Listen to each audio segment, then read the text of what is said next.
So as we know, हम लोगों ने पहले अपने इंटरफेस को कितने पार्ट में बांटा है? एक कौन? जीवन, एस जीटू। और मैंने इसी इंटरफेस का नाम रखा था सेल ग्रोथ फेज। मैं यहीं से टॉपिक छोड़ा था और यहीं से उठा रहा हूं, सेल ग्रोथ फेज। और सेल ग्रोथ फेज में एक दो क्वेश्चन और एक दो बातें आई जो बच्चे कह रहे थे डिफर करते हैं सर। पहली बात, जीवन फेज में मैंने बताया था न्यूक्लियोटाइड बनेंगे। क्या बनेंगे? नो डाउट न्यूक्लियोटाइड बनेंगे, अमीनो एसिड बनेंगे, एटीपी बनेगी, याद रहेगा? हाँ, ये आरएनए भी बनेगा, थोड़ा सा आरएनए भी बनेगा, ये छूटा था मेरे से, याद रखना। क्या क्या बनेगा? Nucleotide, amino acid, RNA and ATP. So some kind of RNA also formed during the G1 phase. अच्छा, कुछ पुरानी किताबों में जिनमें बच्चों ने मुझे बहुत मैसेज किया कि सर आपने क्या ये गलत पढ़ाया है क्या, उन्होंने कहा कि प्रोटीन का फॉर्मेशन और कुछ बहुत हो भी सकता है, कुछ नहीं भी हो सकता। कुछ एनसीईआरटी की बुक्स, सॉरी एनसीईआरटी के अलावा बुक्स बोलती हैं कि प्रोटीन का भी फॉर्मेशन हो जाता है ड्यूरिंग जीवन। कुछ बच्चों ने मुझसे स्पेशली ये क्वेश्चन पूछे कि हम कुछ क्वेश्चन लगा रहे हैं सर, वहां पर प्रोटीन का फॉर्मेशन भी दिख रहा। याद रखना, प्रोटीन का फॉर्मेशन जीवन में देखा गया है, लेकिन 4 लोगों का कंफर्म है। बोलो कौन? Nucleotide, amino acid, RNA, ATP. तो अगर कहीं प्रोटीन आरएनए आ जाए और जीवन G2 दोनों दिया जाए तो G2 लगाइएगा, लेकिन अगर G2 ना दिया जाए और जीवन में बोला जाए प्रोटीन आरएनए है तो मान लीजिएगा कि है, थोड़ी बहुत प्रोटीन बनती है। इसके बाद एस फेज में मैंने बोला था कि यहां पर आपके सामने क्या होगा? DNA duplication. डीएनए डुप्लीकेशन का मतलब मैंने बताया था, यहां पर डीएनए अपना नंबर डबल करेगा कि अमाउंट। और फिर मैंने G2 फेज में आपको बोला था कि यहां पर आरएनए बनेंगे, साथ में क्या बनेगी? प्रोटीन, और साथ में 3 सेल ऑर्गेनल के याद हैं? These are the MCG। What is M? Mitochondria बनेगा, माइटोकॉन्ड्रिया डबल होगा, और क्लोरोप्लास्ट। अगर प्लांट सेल है तो क्या डबल होगा? क्लोरोप्लास्ट। और G इज गोल्गी बॉडी, क्या ये भी डबल होंगे? अच्छा बताइए, इसके अलावा यहां पर क्या डबल होगा? सेंट्रियोल का डुप्लीकेशन। और सेंट्रियोल किस में मिलते हैं? सेंट्रोसोम। याद रखना, साइटोप्लाज्म में सेंट्रोसोम के नाम से मिलते हैं। और मैंने आपसे कहा था कि इनको सीख लो, इनसे क्वेश्चन बनेंगे, बहुत बार बनेंगे। फिर हमने इस पोर्शन को, दूसरे वाले पोर्शन को डिवाइड करते वक्त आपको सिखाया था। क्या क्या सिखाया था? याद करो। यहां से लेकर यहां तक की जो फेज है, याद है आपको? इसका नाम रखा गया था डिवीजन फेज। बोलो क्या नाम? इसे हम लोगों ने M फॉर माइटोसिस, मियोसिस नहीं, बोलो क्या? माइटोसिस। M फेज बोला गया। क्या बोला गया? And the M phase is known as division phase. और मैंने आपको सिखाया था कि जब भी सेल डिवाइड करने जाएगी, पहले साइटोप्लाज्म डिवाइड करेगी कि न्यूक्लियस? और मैंने कहा था कि 2 फेज होंगे। पहला बोलो कैरियोकाइनेसिस, फिर से बोलो, और दूसरा साइटोकाइनेसिस। आपको याद है मैंने कहा था न्यूक्लियस में 2 पोर्शन होंगे, one is known as karyokinesis, दूसरा साइटोकाइनेसिस। और कैरियोकाइनेसिस पढ़ाते वक्त मैंने 4 फेजेस बताई थी, याद है? Number 1 prophase, metaphase, anaphase, telophase. याद है? तो मैंने आपसे कहा था आप केवल इतना लर्न करिएगा कि G2 के बाद पहला फेज प्रोफेज, फिर तो बताइए कौन कौन? Prophase, metaphase, anaphase, telophase. यहां तक जो चल रहा है उसका नाम, सर इसका नाम है कैरियोकाइनेसिस। बोलो क्या नाम है? कैरियोकाइनेसिस। और बचा हुआ पोर्शन मैंने बोला था साइटोकाइनेसिस। और कैरियोकाइनेसिस मिलाकर और साइटोकाइनेसिस मिलाकर मैंने कौन सा फेज? M phase. तो आपके सामने इंटरफेज में 3 फेज हो गए, G1, S, G2। और फिर इतना पढ़ाने के बाद मैं एक कॉन्सेप्ट की तरफ निकल गया था, प्रोसीड किया था कि बेटा इस कॉन्सेप्ट को नहीं समझोगे तो आप कहीं ना कहीं आप अपना क्वेश्चन गड़बड़ कर दोगे। और उस कॉन्सेप्ट को समझाने के चक्कर में मैंने आपको कुछ बातें बताई थी। चलिए उन बातों को दोबारा रिवाइज करते हैं और आगे बढ़ते हैं। मैंने कहा था कि G1, S और G2 फेज में क्रोमोसोम की बात करने वाला टीचर बेवकूफ है, और मैंने कहा था कि मैं वो बेवकूफी करने जाऊंगा। क्योंकि क्रोमोसोम का अपीयरेंस किस फेज में है? मेटा। अगर मैं बोलूं पहली बार क्रोमोसोम कहां अपीयर होता है, तो सारे बच्चे मुझे बोलेंगे कि सर क्रोमोसोम का अपीयरेंस मेटाफेज में है। मेटाफेज के पहले, यानी अपीयरेंस तो प्रोफेज में है, लेकिन दिखता कहां है? अपीयरेंस कहां है? प्रोफेज। सबसे बढ़िया दिखता कहां है? यानी कि एम फेज के पहले बेटा क्रोमोसोम की बात करने वाला टीचर एक्चुअली बेवकूफ है, और मैं वही बेवकूफी कर रहा हूं। मैंने कहा था कि जीवन फेज के न्यूक्लियस में बेटा धागे पड़े हैं, इन धागों का नाम है क्रोमैटिन। फिर से बोलो। लेकिन यही क्रोमैटिन एक दिन क्या बनाएंगे? Chromosome. So I am assuming the chromatin as a chromosome. और मैंने कहा था कि मान लीजिए जीवन फेज में आपके पास जो क्रोमैटिन है वो इस तरीके का क्रोमोसोम बनाएंगे, क्रोमोसोम विथ वन क्रोमैटिड। बोलो क्या? This is one chromatid. दो दिख भले रहे लेकिन एक क्रोमैटिड है और ये दूसरा क्रोमैटिड है। और फिर मैंने आपसे कहा था कि इसे n मानिएगा, दूसरे को भी n मानिएगा। बताओ कितने नंबर? मैं बोलूं 23 ऐसे और 23 ऐसे, तो बताओ कितने पेयर? 23 पेयर, 23। तो 2n का मतलब n मतलब क्या है? 23।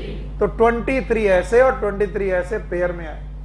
पर जो भी क्रोमोसोम मिल रहा है उसके अमाउंट को c मानिए, इसके अमाउंट को c मानिए, और क्या बताइए? 2c। तो बताओ ये क्या है? 2n2c।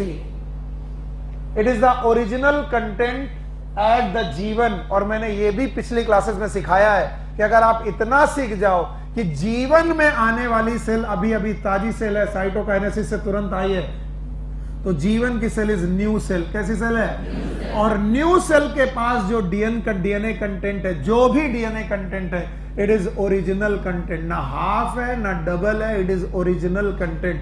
अगर कोई पूछे सेल का ओरिजिनल कंटेंट किस फेज में देखना है? एस में, जीवन फेज में। देखिए जीवन फेज का content is the original content of the cell, क्योंकि नई सेल बन के अभी अभी आई।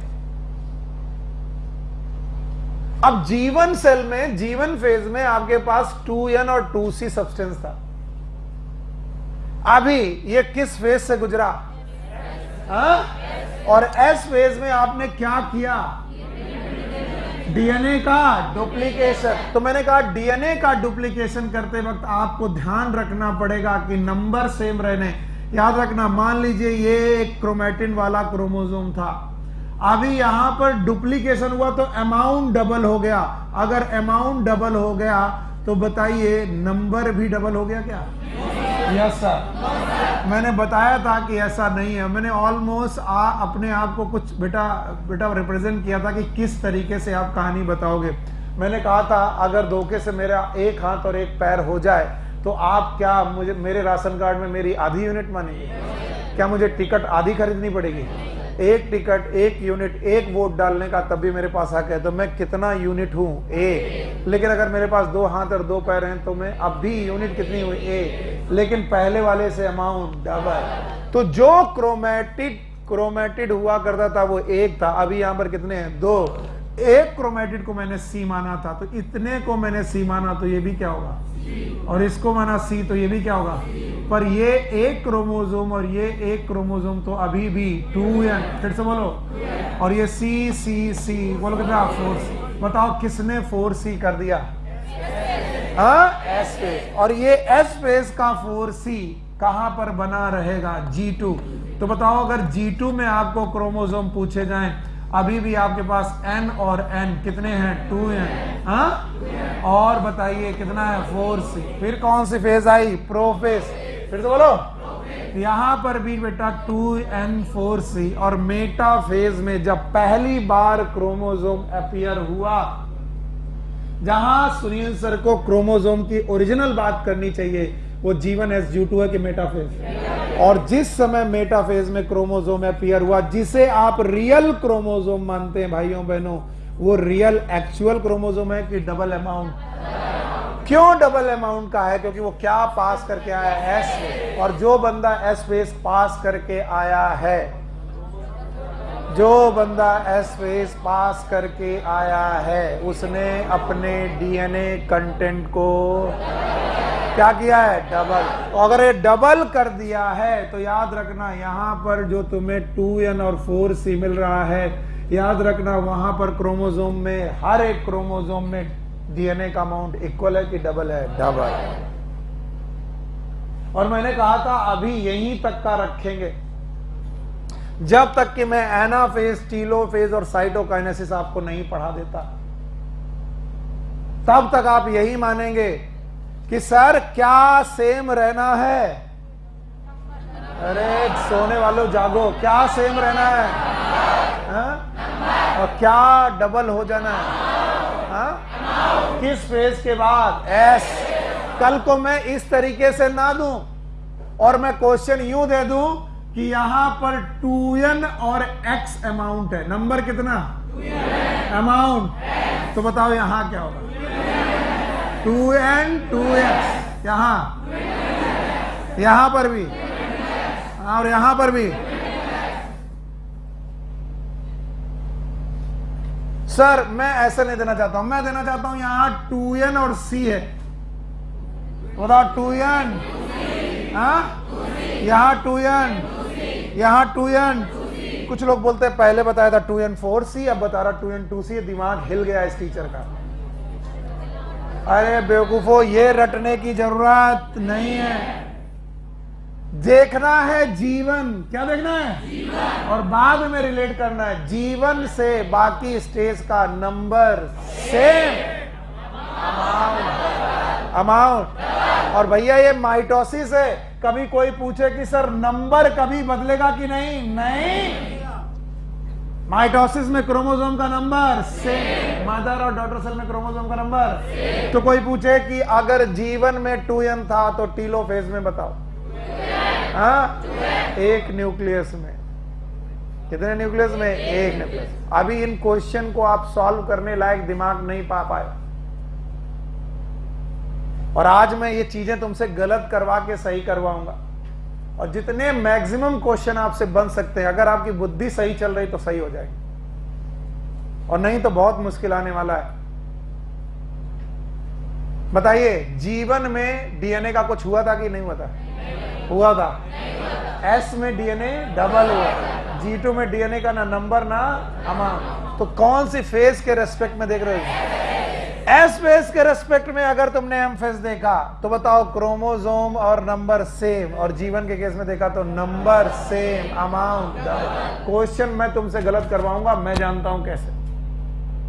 मैं कहूंगा with respect to G one phase, what will be the DNA content in metaphasic nucleus?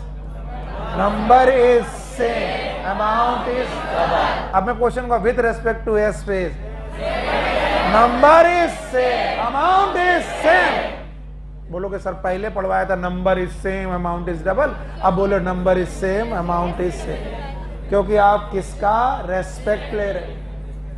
और ये क्वेश्चन इतने पेनफुल हैं कि आपको हर बार एक क्वेश्चन जो सही करोगे अगली बार रट्टा मार के जाओगे वो गलत हो जाएगा। इसलिए पिक्चर आपकी बहुत क्लियर होनी चाहिए और ये चलते रहना चाहिए। जीवन में क्रोमोसोम में कितना क्रोमेटिड? एक। और कोई पूछे तुम्हारे सर ने क्रोमोसोम बनाया, तुम्हारा सर बेवकूफ है, बोलो हाँ बेवकूफ है। हम ये जानते हैं कि जीवन एस और G2 में क्रोमोसोम क्या होते हैं? क्रोमेटिड। पर मेरे टीचर ने उन क्रोमेटिड को क्या एज्यूम कर लिया है? क्रोमोसोम। और इस वजह से मैं क्वेश्चन निकाल पा रहा हूं, मुझे क्वेश्चन निकालने। तो बताओ जीवन एस G2 में क्रोमोसोम की बात करना सही है कि गलत है? गलत है। कुछ समझ में आ रहा है? और सुनो, एक रूल है, अगर सेल ग्रोथ नहीं होगी, फिर से बोलो, तो सेल डिवीजन भी। और इसी बात को कोशिका ने, इसी बात को एनसीईआरटी ने बड़ी बड़ी भयानक बातों में लिखा है। बोलते हैं जो नई सेल अभी बन के आई है वो किस फेज में है? जीवन। और उसे किस में जाना चाहिए? एस। फिर किस में जाना चाहिए? G2। अब सुन लो, अगर कोई सेल किस फेज में चली गई? एस। तो उसने क्या कर देना है? क्या कर देना है? DNA duplication. अगर डीएनए डुप्लीकेशन कर दिया तो अमाउंट क्या हो जाएगा? डबल।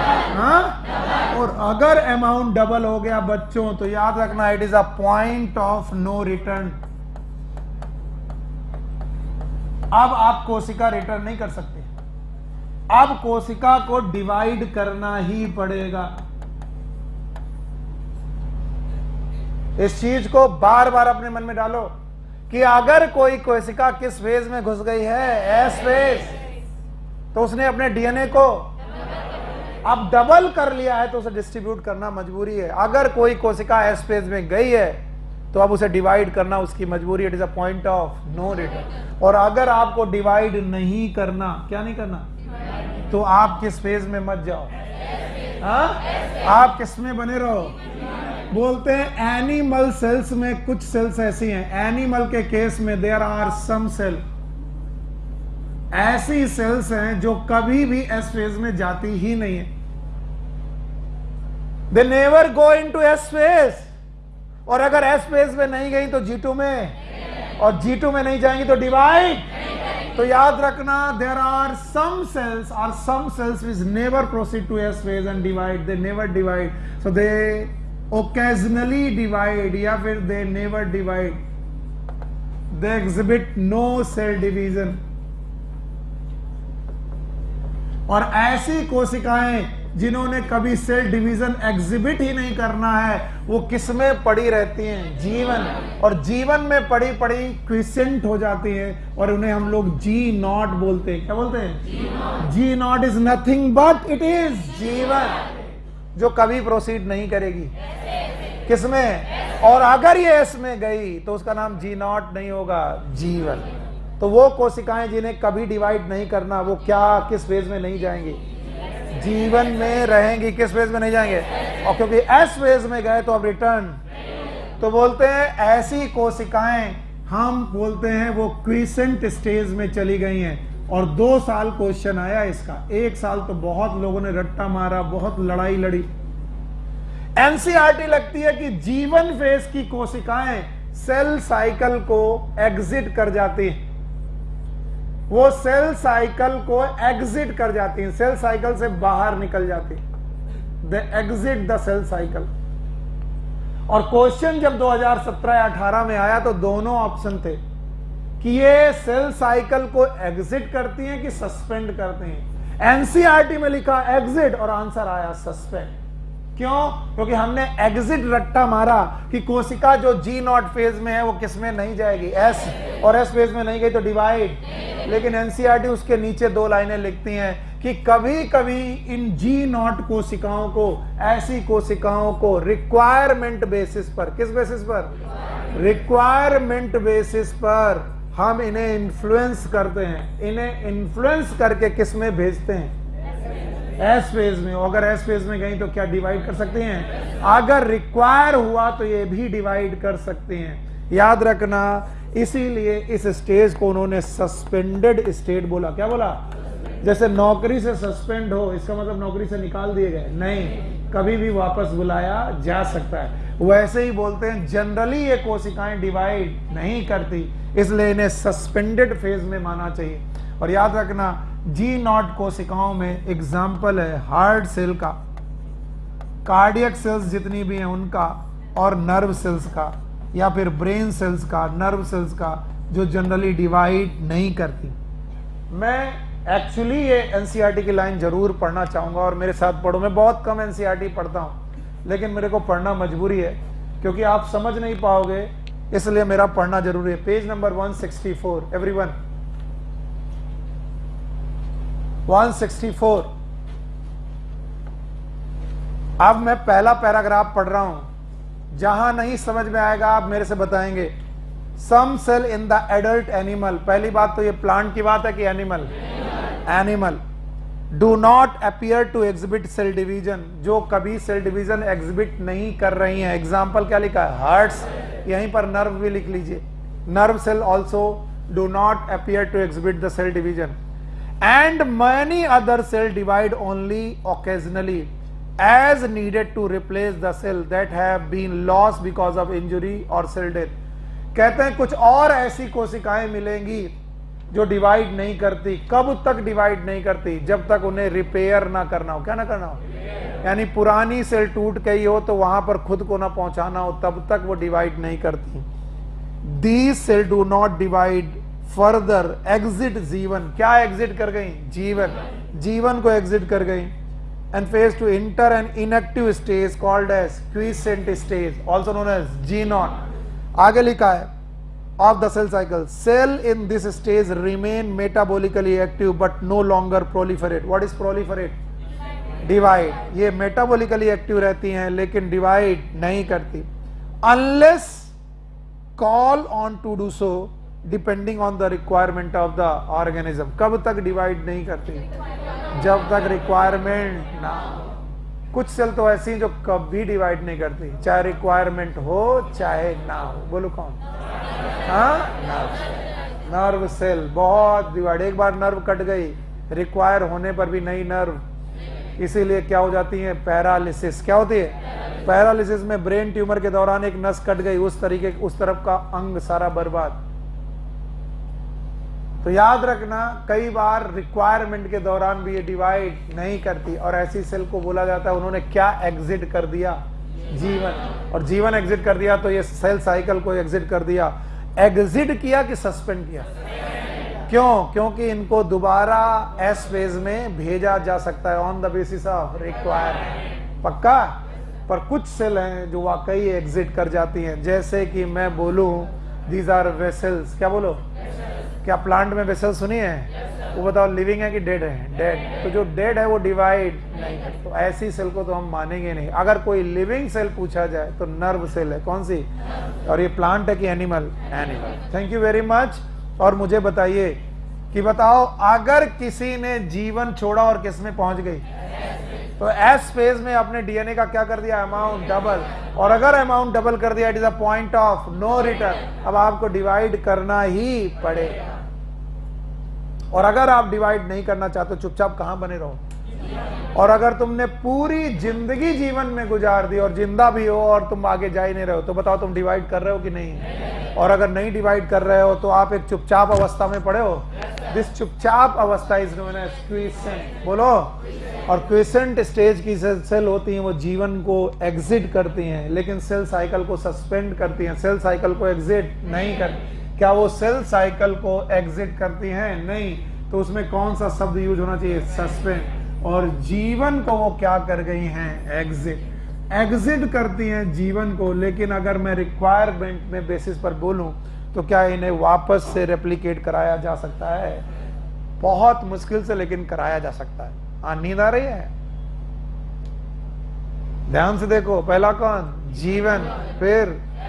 फिर कहां चले गए तो क्या कर बैठे? अब वापस लौटना मुश्किल।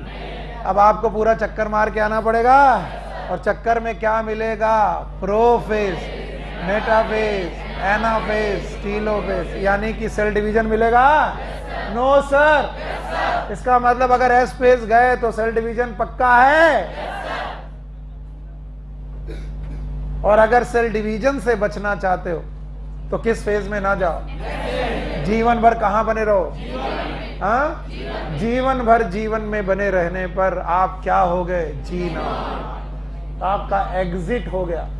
किससे? जीवन से। और आप सेल साइकिल में एग्जिट करने की कोशिश कर रहे थे, लेकिन सेल ने कहा हमें जरूरत पड़ेगी, तो क्या हम वापस तुम्हें बुला लेंगे? इस कंडीशन को क्या बोला? सस्पेंड। तो क्या ये सस्पेंडेड कंडीशन है? यस। अब फिर से क्वेश्चन लेके आना कि सर इसका आंसर क्या लगाएं? एग्जिट लगाएं कि सस्पेंड? तो कान के नीचे देंगे हम। क्या लगाओगे? सस्पेंड। कब तक? जब तक उसमें जिंदा है, वो है, उसको किसी ना किसी मेटाबॉलिकली तरीके से एक्टिव करके हम डिवाइड करवा सकते हैं। यस और नो? यस। हटा दें। नाउ एम फेज का मतलब यहां मियोसिस है कि माइटोसिस? अब ध्यान से सुन लो। एनसीईआरटी इसी के नीचे के पैराग्राफ में बोलते हैं कि mitosis is a cell division of. किसका सेल डिवीजन है? Cell division of somatic sales.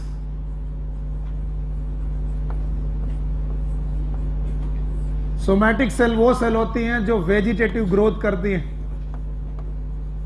यानी पौधा लंबाई में बढ़ रहा, चौड़ाई में बढ़ रहा, रिप्रोडक्शन जब तक नहीं कर रहा है तब तक वो माइटोसिस नाम का सेल डिवीजन करना पसंद करेगा।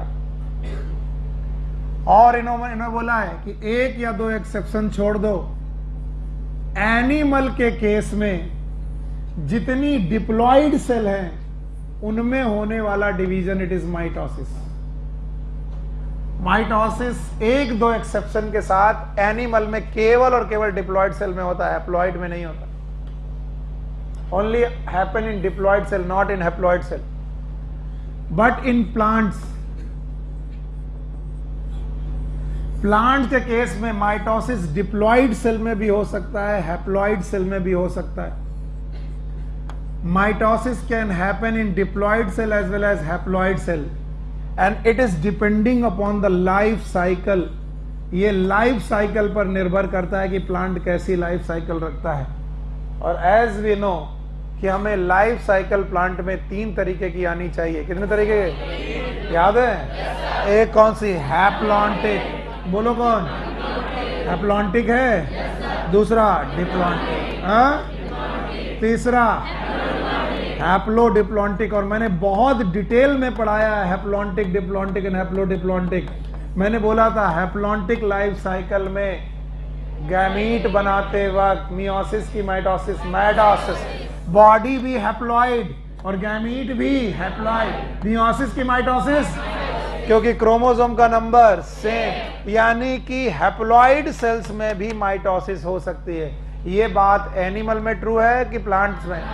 पर एनिमल में अगर माइटोसिस हो रही है तो वो कौन सी सेल है? Diploid, with 1 or 2 exception, and that is in parthenogenesis. किसमें है?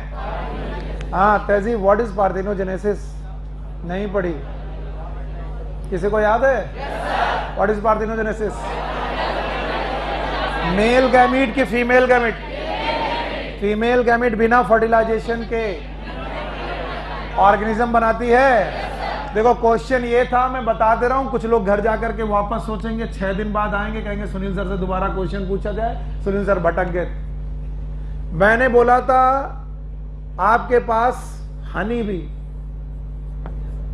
बी में पार्थिनोजेनेसिस है। उसने बोला मेल और फीमेल है। चलिए, फीमेल गैमीट एक हैप्लॉइड गैमीट है। कैसा गैमीट है? हैप्लॉइड। मेल गैमीट भी एक हैप्लॉइड गैमीट है। दोनों को फ्यूज करके जायगोट बनाना चाहिए। क्या बनाना चाहिए? और इस जायगोट से बच्चे पैदा होने चाहिए। कभी कभी फीमेल गैमीट बिना फर्टिलाइजेशन के बच्चे पैदा कर देता है। बताइए ये प्रोसेस क्या कहलाया? पार्थिनोजेनेसिस। तो बताओ, अगर गैमीट हैप्लॉइड तो बच्चा भी। अब बताइए ये बंदा अगर गैमीट बनाने जाए, क्या बना है? तो बताओ गैमीट इज ऑलवेज हैप्लॉइड, बंदा भी हैप्लॉइड। तो बताओ मियोसिस की माइटोसिस। तो बताओ एनिमल भी कभी कभी माइटोसिस करते हैं हैप्लॉइड सेल में? यस। वो कब? पार्थिनोजेनेसिस। अदरवाइज एनिमल जनरली अपनी माइटोसिस कहां करते हैं? आवाज ही नहीं है। और आज जो लोग कह रहे होंगे ना कि सर आप सही ढंग से समझा नहीं रहे, वो लोगों को सोचना चाहिए कि जिस दिन मैं इसे पढ़ा रहा था हैप्लॉन्टिक, डिप्लॉन्टिक और हैप्लोडिप्लॉन्टिक, तब तुम्हारी नजर कहीं और थी, तुमको मतलब नहीं रहता पढ़ने से। और जैसे जैसे दिन और बढ़ेंगे ना, तुम्हारी तकलीफें बढ़ेंगी और क्लास छोड़ने की टेंडेंसी भी बढ़ेगी कि यार समझ में नहीं आ रहा। और कुछ लोग होंगे जो चिल्ला के बोलेंगे क्योंकि वो सीख रहे, बाकी कुछ लोग बीच में क्लास छोड़ते हैं, उनको समझ में नहीं आएगा कि हो क्या रहा है। या तो मैं फिर इसी में घूमता रहूं कि व्हाट इज हैप्लॉन्टिक, डिप्लॉन्टिक और हैप्लोडिप्लॉन्टिक, और ये मैं नहीं करूंगा आपकी बात। चिल्ला लो। एनिमल में माइटोसिस किन सेल में?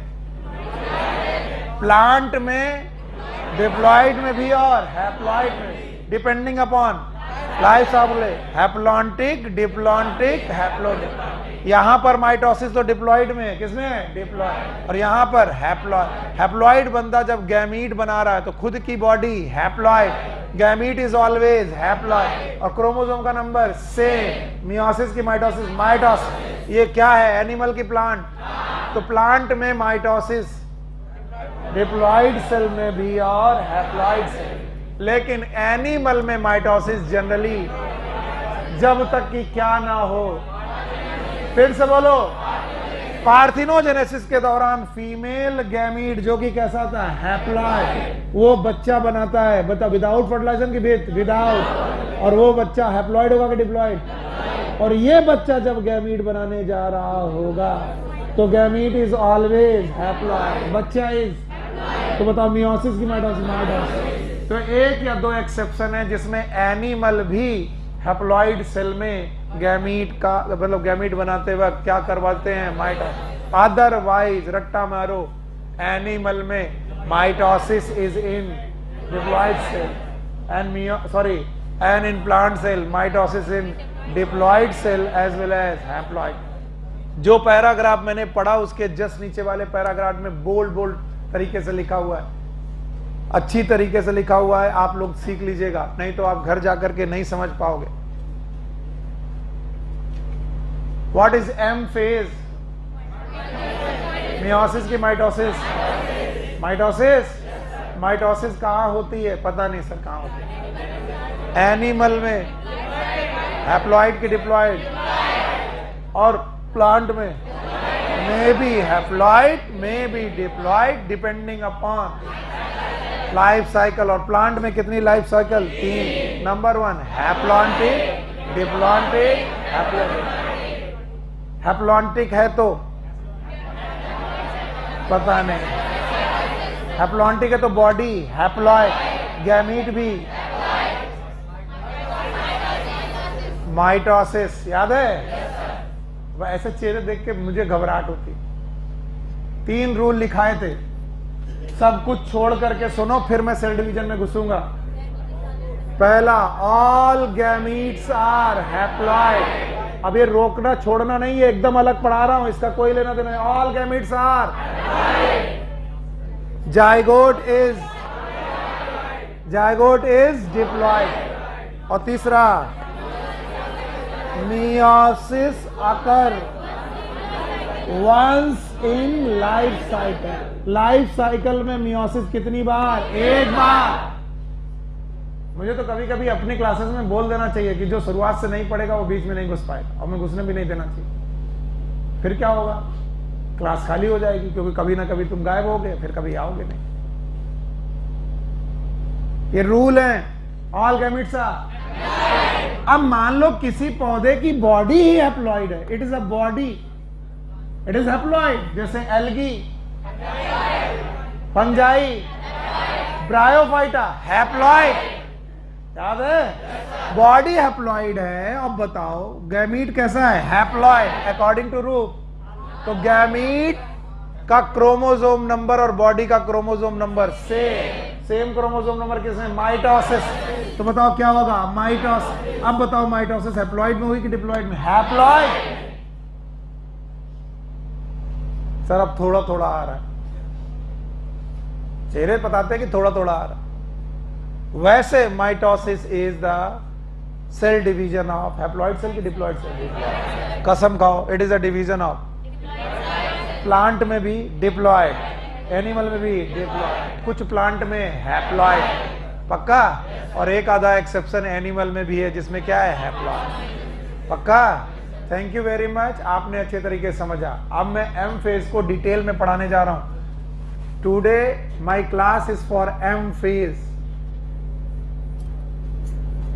Where M stands for mitosis. This term mitosis was given by W. Fleming. Fleming नाम के साइंटिस्ट ने ये माइटोसिस टर्म इंट्रोड्यूस किया था।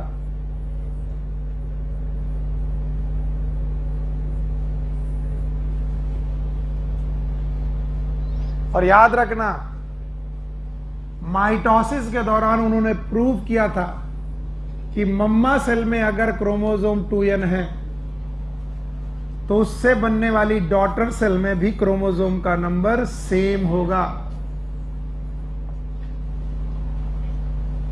Number and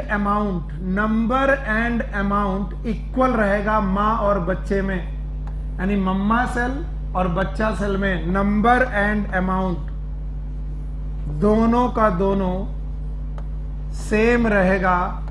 and that's why ना यहां पर नंबर बदल रहा ना अमाउंट बदल रहा।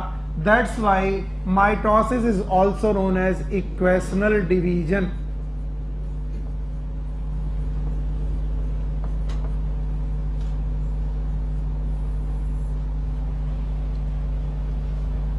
डब्ल्यू फ्लेमिंग ने टर्म इंट्रोड्यूस किया था माइटोसिस, और माइटोसिस के दौरान यह बताया गया कि एक मदर सेल से 2 डॉटर सेल बनेंगी, और मदर सेल में क्रोमोसोम नंबर जितने हैं उतने ही डॉटर सेल में होंगे, और मदर सेल में जो अमाउंट है उतना ही अमाउंट बेटा डॉटर सेल में होगा।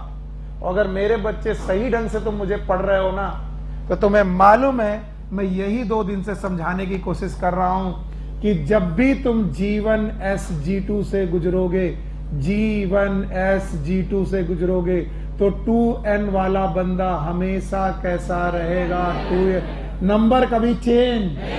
लेकिन जब तुम G1 से गुजरोगे तो 2C को 4C करोगे, और 4C से 4C रहेगा, और यहां आते ही 2C।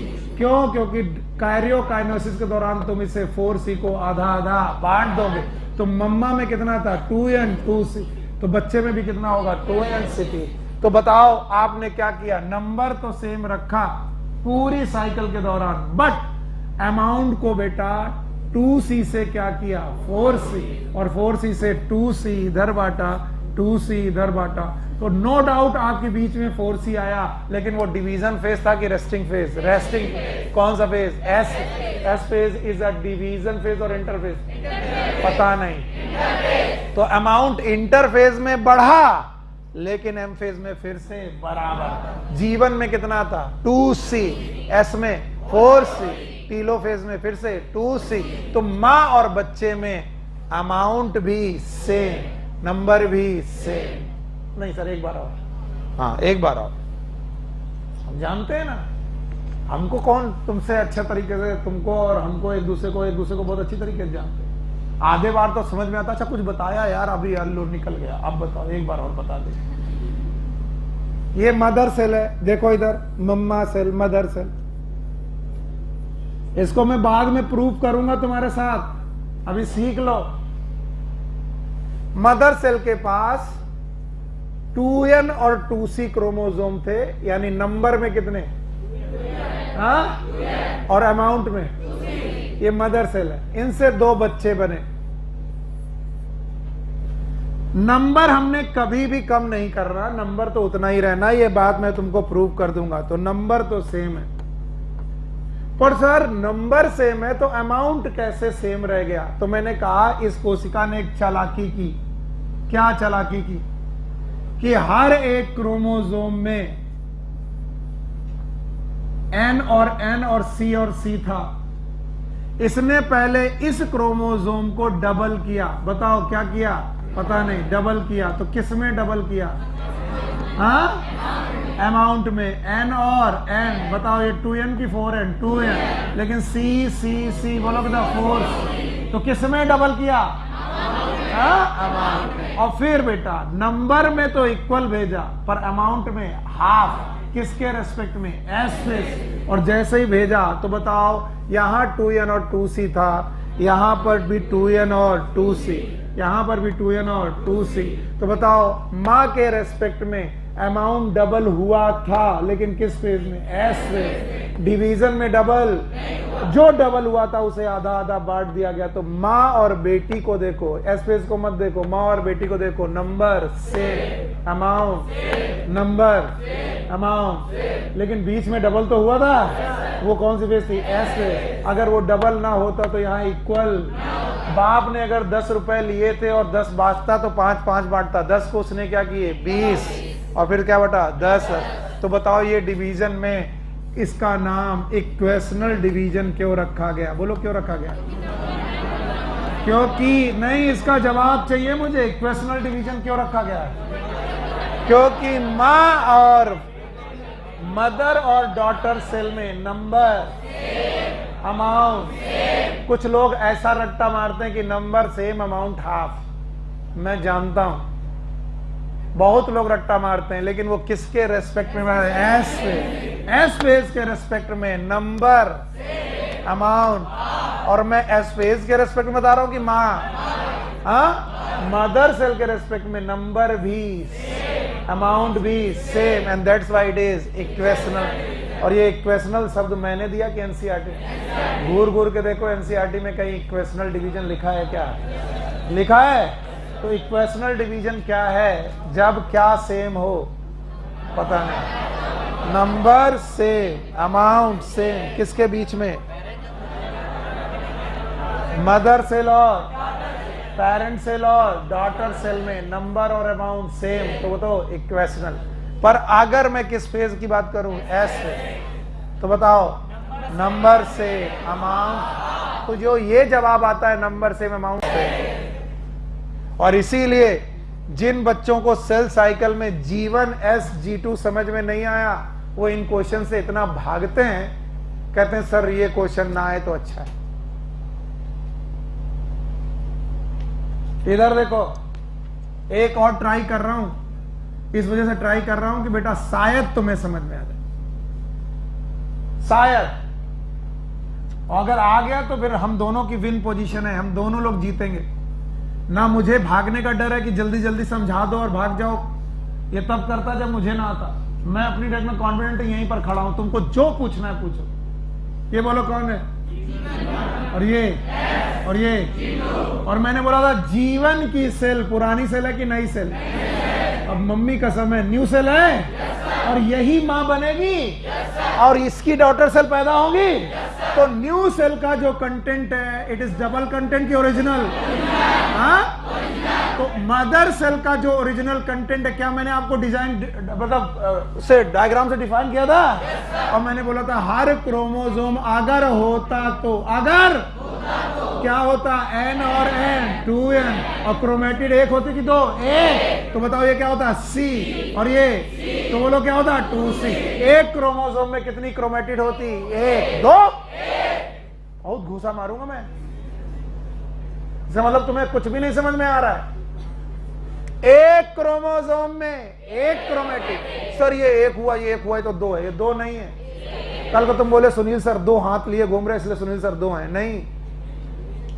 ये एक फोर लिम्ब है और ये एक हाइंड लिम्ब है। फोर लिम्ब के दो पार्ट हैं, left and right. Hind limb के दो पार्ट हैं, लेफ्ट एंड राइट। समझे? अब देखो ये एक क्रोमेटिड है और ये एक क्रोमेटिड है। एक क्रोमेटिड का अमाउंट C, तो दूसरे का C। अब बोलो, फिर से मैं कर रहा हूं कोशिश, बच्चा मेरी लाज रखना। बताओ एस फेज में आते ही क्रोमेटिड जो थे, क्या ये अमाउंट में डबल हुए? yes, क्या इसने अपना अमाउंट डबल किया? yes, इसने अमाउंट डबल किया? yes, ये क्या रहा? N। ये कहा क्रोमेटिड बढ़ गई?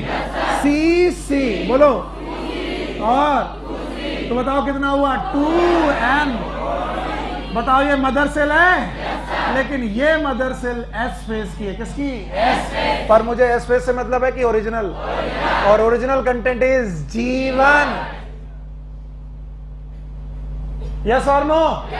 अब बताओ G2 फेज में आए, कंडीशन यही रहेगी क्या? 2N4C। प्रोफेज आया?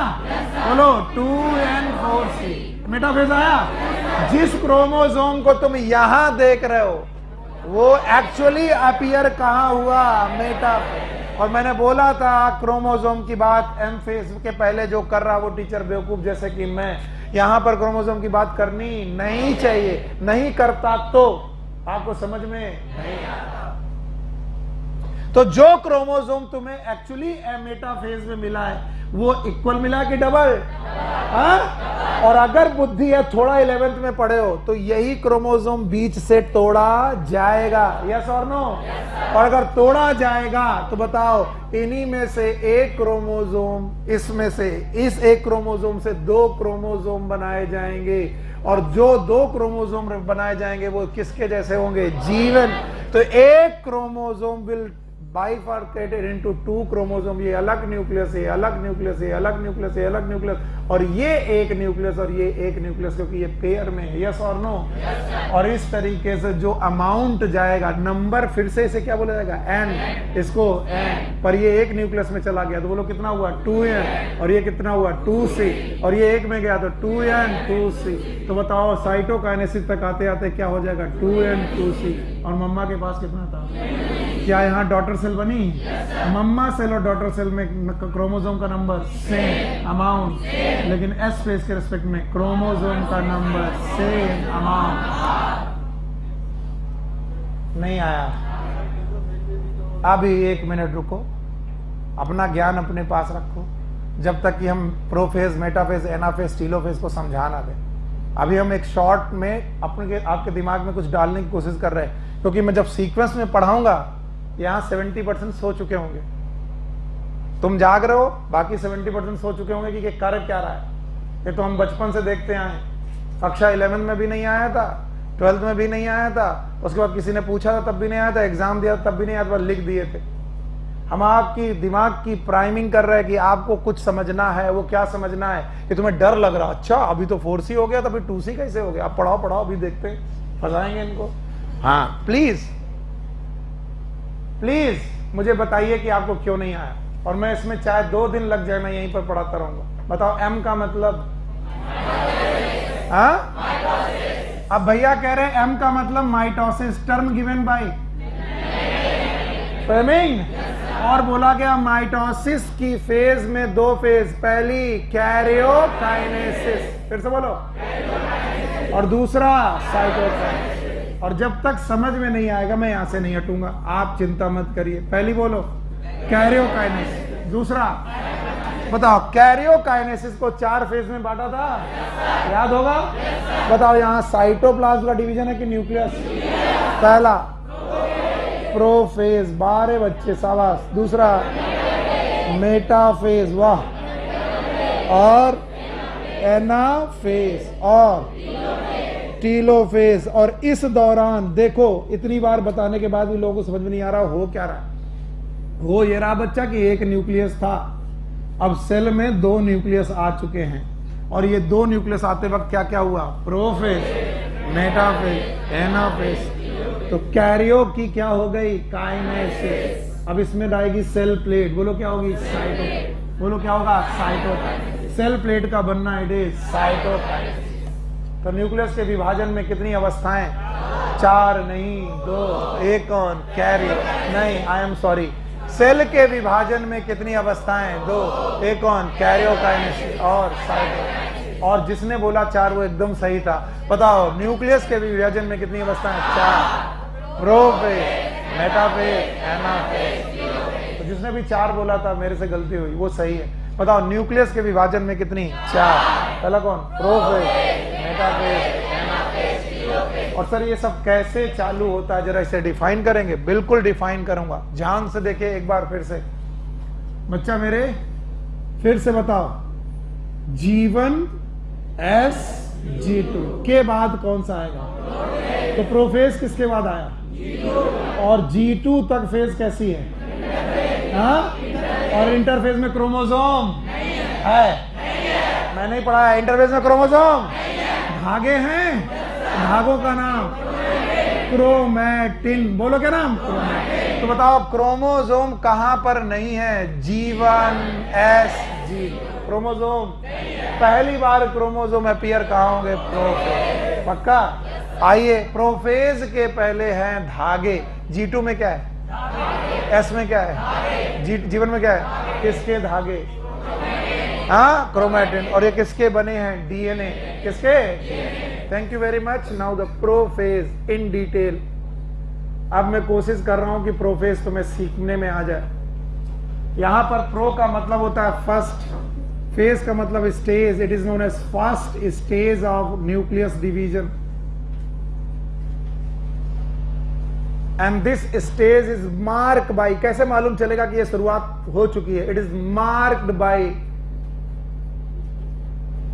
Chromatin condensation. क्रोमैटिन कंडेंसेशन, अगर न्यूक्लियस में प्रेजेंट क्रोमैटिन का कंडेंसेशन होने लगे, आधे लोग तो इसी बात से मूर्छित हो जाएंगे, ये क्या लिखा सर? इमेजिनेशन इतने मुश्किल है इस चैप्टर के कि जब मैं पढ़ता था तो मुझे कुछ समझ में नहीं आता था। मैं अपने जैसा तुमको समझता हूं तो कई बार गड़बड़ हो जाता है कि तुम्हें आता है फिर भी मैं बार बार पढ़ा रहा हूं। ये क्या है? घर है। और ये क्या है? हाँ, और ये न्यूक्लियस इंटरफेस का है, किसका? तो बताओ यहां पर क्या क्रोमोसोम मिले कि धागे? हाँ, इन धागों का नाम बताओ क्या? क्रोमैटिन। हाँ, और क्रोमैटिन धागे तितर बितर ऐसे ही पड़े, और अगर ये कंडेंस होने लगे, क्या होने लगे? कंडेंस। स्टॉल कहां गया वो दो जिससे मैंने पिछली बार क्रोमोसोम बनाया था? लाओ लाओ लाओ, कोई भी दो। जुकाम उकाम तो नहीं है?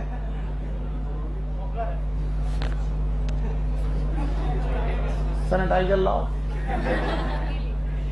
कोई नहीं, इट्स ओके, मैं मजाक कर रहा हूं, अपना ही बच्चा है। कल को मान लो उसको कोरोना हुआ तो हमें भी होना ही चाहिए।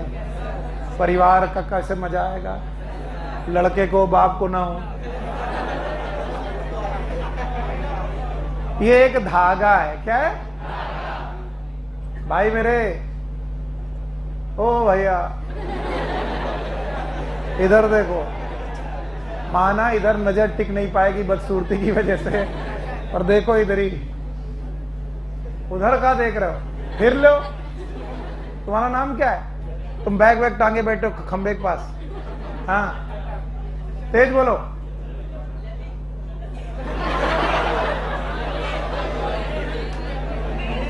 मजाक मत करो। आप इधर देखिए, तकलीफ कितनी भी हो इधर देखिए। ऐसे 46 धागे, कितने? 23 दूनी 23 पेयर क्रोमोसोम है कहां? ह्यूमन में। ऐसे 46 धागे पड़े हैं। इन 46 धागों में बिटिया पकड़ पाओगे? बाकी बाद में हाथ वाथ धुलना, कोई भरोसा नहीं इनका। कंडेंसेशन चालू हुआ। क्या चालू हुआ? कंडेंसेशन। जो मैं ये कर रहा हूं इट इज कंडेंसेशन, यानी धागे अभी तक जो डीकंडेंस पड़े थे उनमें कंडेंसेशन चालू हुआ। कंडेंसेशन की शुरुआत इन धागों में क्या बताती है? क्या शुरू हो गया है? प्रोफेज। और इन्हीं धागों में कंडेंसेशन के दौरान एक बनेगा कॉन्स्ट्रिक्शन। क्या बनेगा? इसका नाम होगा सेंट्रोमियर। फिर से बोलो।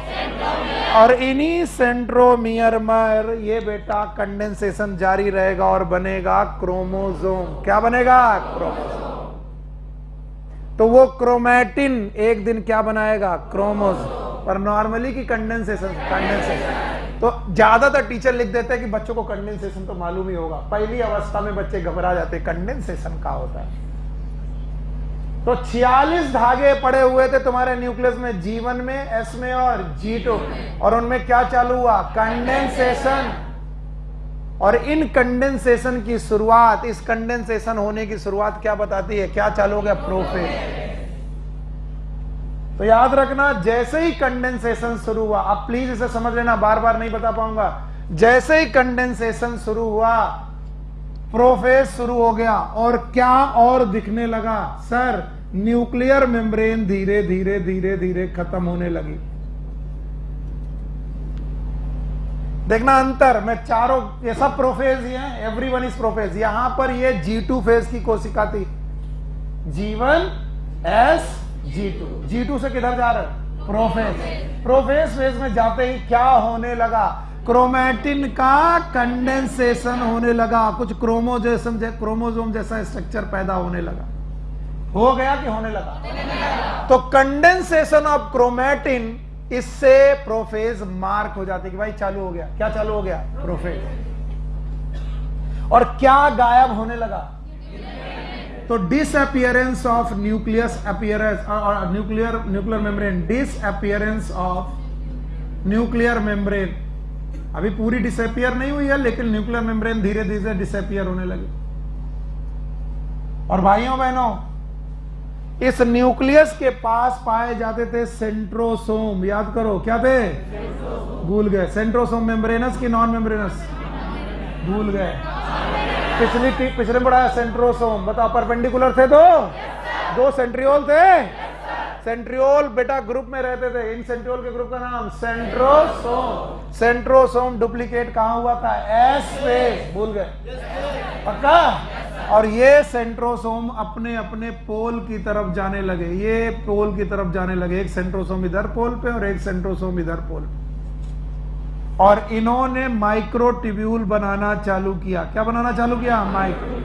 और माइक्रोट्यूब्यूल बनने पर यहां सन रेज जैसे स्ट्रक्चर निकलने चालू हुए। किसके? और these sun rays like structure are known as aster. बोलो क्या नाम? और ये भी क्या है? एस्टर। और यही एस्टर आगे स्पिंडल बनाएगा। क्या बनाएगा? और ये स्पिंडल क्रोमोसोम में जुड़ेंगे। अभी जुड़े कि नहीं जुड़े? क्यों नहीं जुड़े? क्रोमोसोम अभी पूरी तरीके से बंद नहीं। सर कुछ समझ में नहीं आ रहा, क्या कर रहे हो? कौन सी अवस्था पढ़ रहे हो? सपने में भी आनी चाहिए प्रोफेज की, तुमको चाहे कुछ भी हो जाए। प्रोफेज वाली फेज किसके बाद आती है? इंटरफेज के बाद। और इंटरफेज में कितनी फेज? 3। पहला कौन? G1 S G2 के बाद प्रोफेज में गए।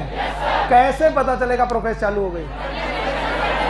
क्रोमैटिन कंडेंसेशन होने लगा। यस और नो? और क्रोमैटिन कंडेंसेशन के साथ साथ क्या अपीयर होने लगे? क्रोमोसोम। क्रोमोसोम का अपीयरेंस, बुलवा तो मैं तुमसे लूंगा ही। क्रोमोसोम का अपीयरेंस होने लगा, लेकिन अपीयर पूरी तरीके से हुए कि नहीं हुए? नहीं हुए। अपीयरेंस धीरे धीरे दिखने लगा कि यार धागे अभी क्रोमोसोम जैसा बन रहे। और उसी दौरान क्या गायब होने लगी? न्यूक्लियर में। और सेंट्रोसोम कहां पहुंच गए? पोल। और पोल से क्या निकाले? माइक्रोट्यूब्यूल। क्या निकाले? आप खड़ो किसी नसीम के बगल में। यस बेटा, क्या अरेंजमेंट था सेंट्रियोल में माइक्रोट्यूब्यूल का? 9+1 9+0 9+2 9+0। सेंटर वाली प्रोटीन का नाम क्या था?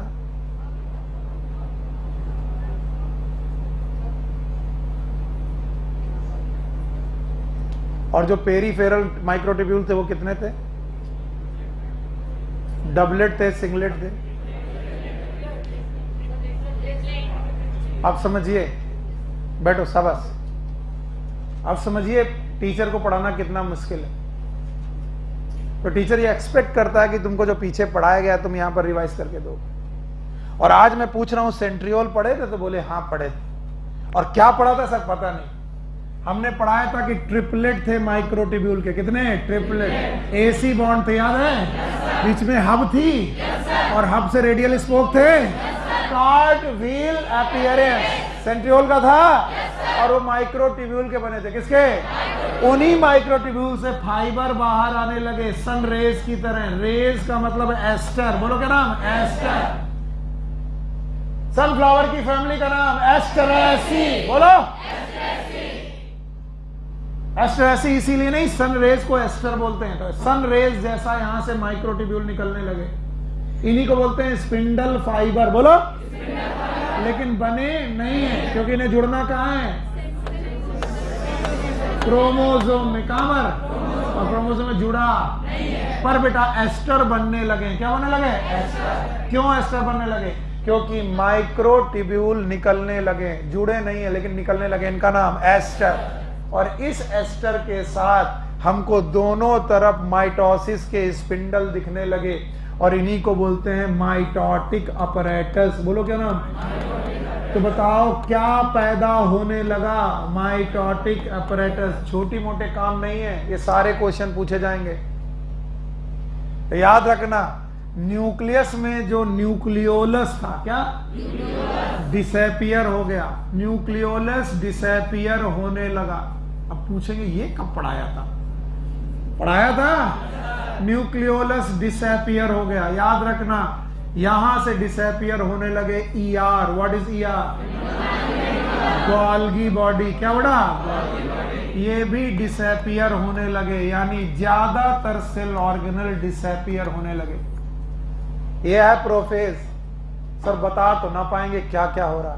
पिक्चर नहीं तो बता नहीं पाओगे। बाकी लोग रट्टा मारते हैं, बाकी एनसीईआरटी देख के लोग रट्टा मारते हैं। और इसीलिए मैं पढ़ाते वक्त एक कोने से एक डायग्राम कभी नहीं हटाता। रुक जाओ प्लीज के काकी, एक डायग्राम में कभी नहीं हटाता। ये वाला बोलो, ये कौन है? ये और ये। और अब प्रोफेस को देखोगे तुमको बहुत अच्छा दिखाई पड़ेगा। ये कौन सी फेज है? मैं इस फेज की बात कर रहा हूं। प्रोफेज किसको प्रोसीड किए, और मेटा फेज में क्रोमोसोम को पूरा अपीयर हो जाना है, लेकिन शुरुआत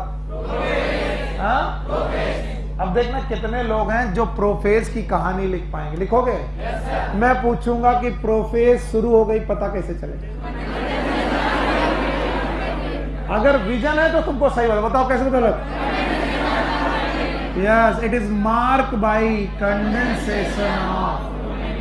condensation of chromatin fibre. Chromatin नाम के फाइबर का कंडेंसेशन चालू हो गया। डायग्राम एनसीईआरटी में बनाया, अब दिमाग में बनाओ। बताओ, G2 फेज में बेटा क्रोमोसोम था कि नहीं था? नहीं था। धागे थे? धागे क्या होने लगे? कंडेंस। तो condensation of chromatin fibre, prophase इसी से मार्क होता है। इट इज मार्क्ड बाई, कैसे पता चलेगा प्रोफेज चालू हो गया? और अगर कंडेंसेशन ऑफ क्रोमैटिन फाइबर हो गया तो अपीयरेंस ऑफ क्रोमोसोम। ये अगला पॉइंट है, appearance of chromosome. Chromosome appear होने लगे, हो गए कि होने लगे? तो जिनको नहीं आ रहा वो रट्टा मारेंगे। पहला point, condensation of chromatin molecule fibre, और दूसरा अपीयरेंस ऑफ क्रोमोसोम। और बताओ, न्यूक्लियर मेम्ब्रेन, आभार है लाइन से, nuclear membrane. Nuclear membrane disappear होने के साथ साथ क्या क्या और डिसअपियर होने लगा? न्यूक्लियोलस डिसअपियर हो गया, न्यूक्लियोलस डिसअपियर हो गया, गोल्गी बॉडी और ईआर किसके साथ डिसअपियर था? Nuclear membrane. अगर न्यूक्लियर मेम्ब्रेन नहीं बची तो उससे जुड़ा हुआ कोई स्ट्रक्चर बच पाएगा? नहीं। बताओ, न्यूक्लियर मेम्ब्रेन के साथ कौन था? ईआर बचा के डिसअपियर। ज्यादातर सेल ऑर्गेनल डिसअपियर होने लगे। अभी सर कुछ बाकी है। क्या बाकी है सर? सेंट्रियोल और द सेंट्रोसोम। सेंट्रोसोम याद है? Centrosome is made up of centriole. They move towards the opposite pole. Sir centriole और सेंट्रोसोम अपोजिट पोल की तरफ मूव कर गए, और अपोजिट पोल पर मूव करने के बाद इन्होंने क्या बनाए? Aster. What is aster? Microtubule fibre. बोलो क्या? माइक्रोट्यूब्यूल फाइबर इनसे निकलने लगे और इसे क्या बोला गया? एस्टर। तो बताओ कितने एस्टर बने? एक दो पोल को दो एस्टर बनेंगे।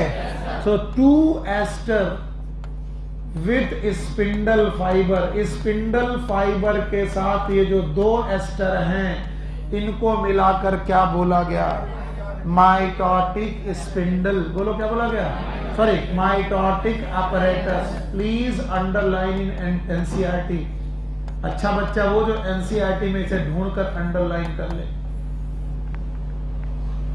माइटोटिक अपैरेटस बनने लगा। अब पिक्चर देखो इधर, जो मैं गलती करूं पकड़ के बताओ। जैसे ढूंढते नहीं हो, इन पिक्चर में 10 अंतर ढूंढो, तो आप तुम्हें इस पिक्चर में 10 अंतर ढूंढने। न्यूक्लियस पूरा बना दिया, गलत। क्या न्यूक्लियर को मेम्ब्रेन हटाते दिखाऊं? Nuclear membrane. क्रोमैटिन की क्रोमोसोम, क्रोमोसोम अपीयर होने लगे, कंडेंसेशन होने लगा। बताओ यहां क्या पहुंचा? यहां क्या पहुंचा? पक्का?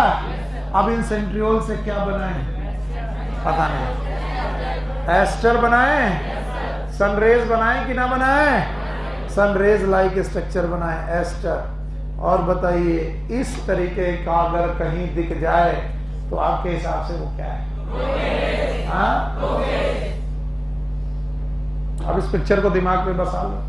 सर हमको तो नहीं बस रही। ये दिमाग से ना जाएगा तो अच्छा रहेगा। किस फेज के बाद आती है प्रोफेज? प्रोफेज में क्रोमोसोम अपीयर हो गए हैं, होने लगे। न्यूक्लियर मेम्ब्रेन डिसअपीयर होने लगे। इस फेज को किस बात से माना जाएगा चालू हो? क्या इतने पॉइंट बोल पाओगे? अगर बोल पाओगे तो हीरो बच्चे हो। प्रोफेज में क्या क्या हो रहा है बता पाओगे? हटा दें? अब बताओ प्रोफेज में क्या क्या हो रहा है? कंडेंसेशन ऑफ क्रोमैटिन फाइबर हो गया, क्रोमोसोम अपीयर होने लगे, न्यूक्लियर मेम्ब्रेन डिसअपीयर होने लगी, ER गोल्गी बॉडी, न्यूक्लियोलस होने लगा, सेंट्रोसोम अपोजिट पोल में गए। कहां गए और वो वहां पर बैठ गए, एस्टर निकालने लगे। कितने एस्टर? दोनों पोल के एस्टर मिलाकर स्पिंडल बना, इसका नाम माइटोटिक apparatus। फिर से बोलो, पक्का? It was the first phase. बोलो कौन सी? Also known as prophase. Prophase के बाद आता है metaphase.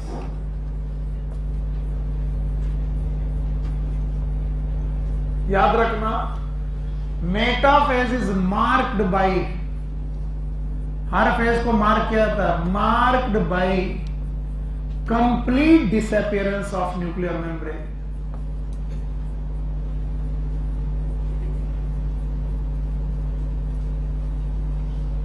Complete disappearance of nuclear membrane. Nuclear membrane पूरी तरीके से डिसअपियर हो चुकी है।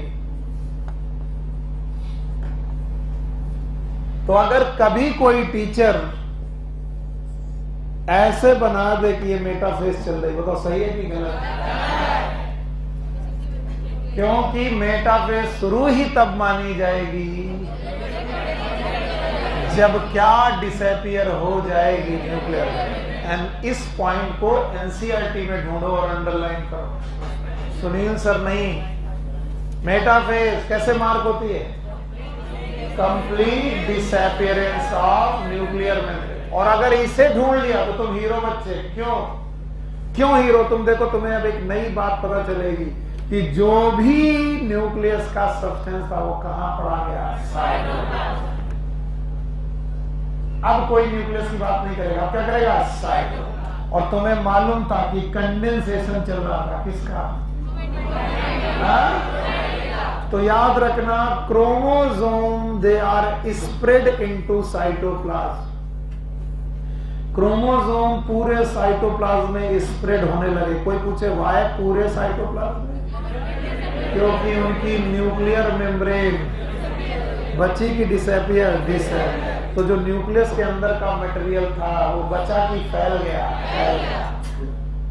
सो condensation of chromatin completed in this phase.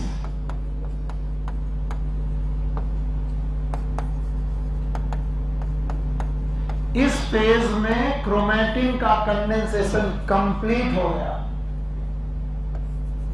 And the chromosome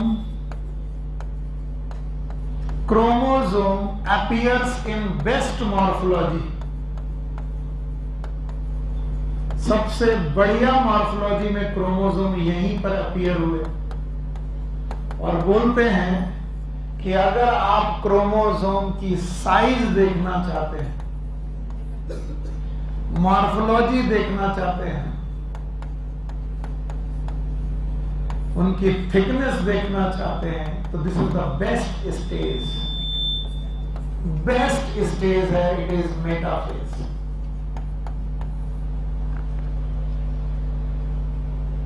chromosome appear in best morphology. तो अगर आपको सबसे क्रोमोसोम का अपीयरेंस लेना है तो किस फेज में लोगे? Metaphase. Metaphase is the best phase two appear of chromosome. Chromosome सबसे अच्छा किस फेज में अपीयर होगा? मेटाफेज।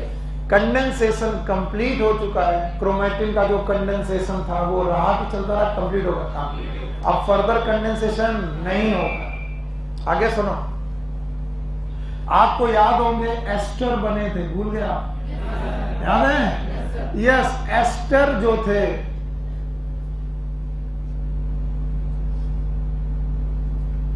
एस्टर जो भी बने थे वो सेंट्रियोल से बने थे और उन एस्टर से बेटा फाइबर निकलना चालू हुए थे। But these fibre they attach to the, याद रखना कहां से अटैच हो गए? क्रोमोसोम के साथ ये एस्टर फाइबर अटैच होने लगे। आंसर नहीं आया। बताओ पहले जो ये फाइबर थे इनका नाम क्या था? एस्टर। बताओ ये क्रोमोसोम में अटैच थे कि नहीं थे? आप क्या हुए? अटैच हो गए। और अटैच होने पर बने स्पिंडल फाइबर्स। बोलो क्या बने? और these apparatus are known as spindle apparatus। It is known as spindle apparatus।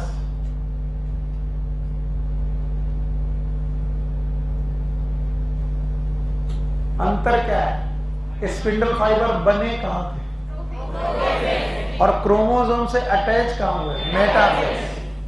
और जब ये मेटाफेज में अटैच हुए तो हर एक क्रोमोसोम से अटैच होने का इनका तरीका है। एवरीवन हियर, बीचों बीच इनके पास थी सेंट्रोमियर और इन सेंट्रोमियर से जुड़ी हुई थी दो chromatid. These are known as chromatids. ये क्रोमैटिड है, ये भी क्रोमैटिड है। और भाइयों आपको मानना पड़ेगा कि ये एक क्रोमैटिड है और ये दूसरी क्रोमैटिड है। इन क्रोमैटिड के चारों तरफ एक प्रोटीन आई। This protein is known as kinetochore. It is known as kinetochore. और इन्हीं काइनेटोकोर में अटैच हुए स्पिंडल फाइबर। कौन अटैच हुआ? स्पिंडल फाइबर का अटैचमेंट हुआ इन द काइनेटोकोर। तो जब मैं यहां पर अटैच करवा रहा हूं तो बताओ जो स्पिंडल फाइबर अटैच हो रहे हैं डायरेक्ट अटैच हो रहा है सेंट्रोमियर से कि काइनेटोकोर? काइनेटोकोर से अटैच हो रहा है। ये मेटाफेज की शुरुआत है। It is early metaphase.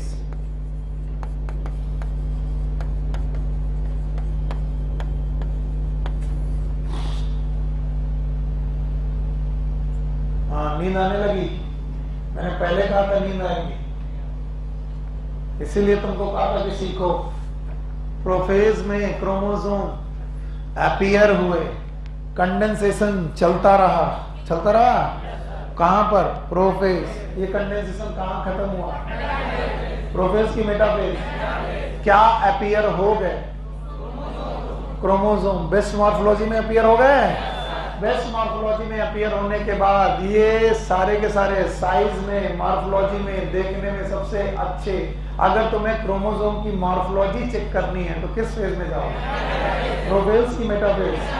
Metaphase. Size देखना है, मेटाफेज।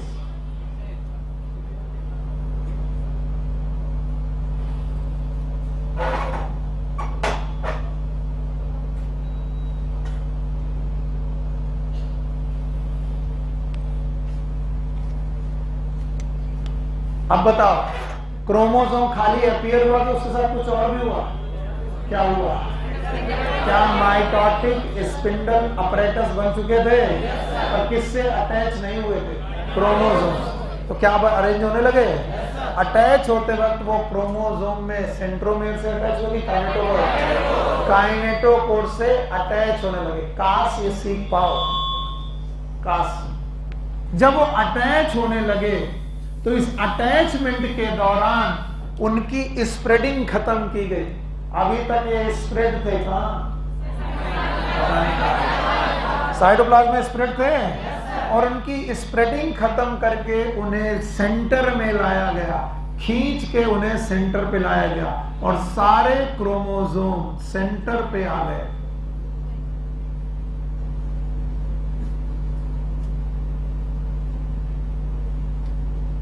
और जो सेंटर पे क्रोमोसोम आए हैं वो सेंटर में आए हुए क्रोमोसोम स्पिंडल अपरेटस के साथ बचे हुए हैं। तो this is spindle apparatus with the centrosome.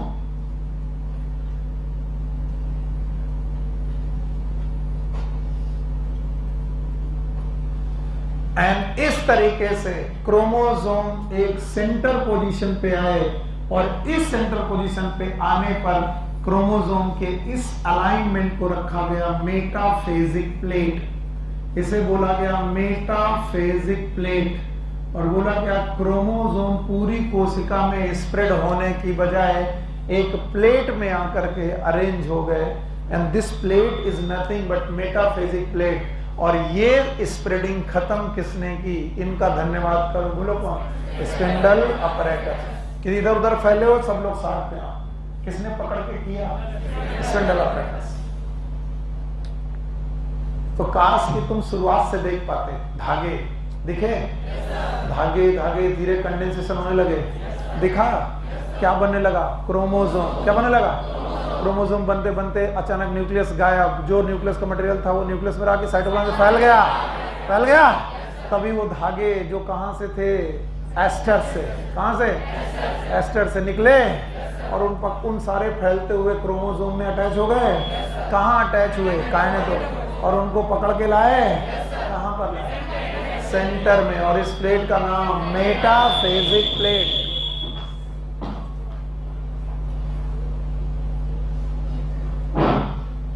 कौन सी प्लेट, मेटाफेजिक प्लेट पे लाए। और मेटाफेजिक प्लेट में लाने का काम कौन कर रहा है, स्पिंडल।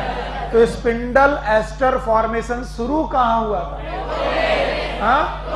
पर क्रोमोसोम से कहां जुड़ा, और क्रोमोसोम से जुड़ना it is known as spindle apparatus. उस वाले का नाम था माइटोटिक अपरेटस, इसका नाम।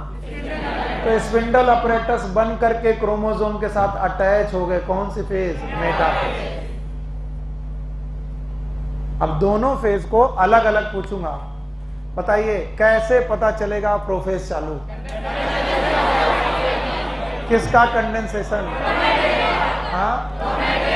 और कैसे पता चलेगा मेटाफेज चालू हो गया, कंप्लीट डिसअपीयरेंस ऑफ न्यूक्लियर।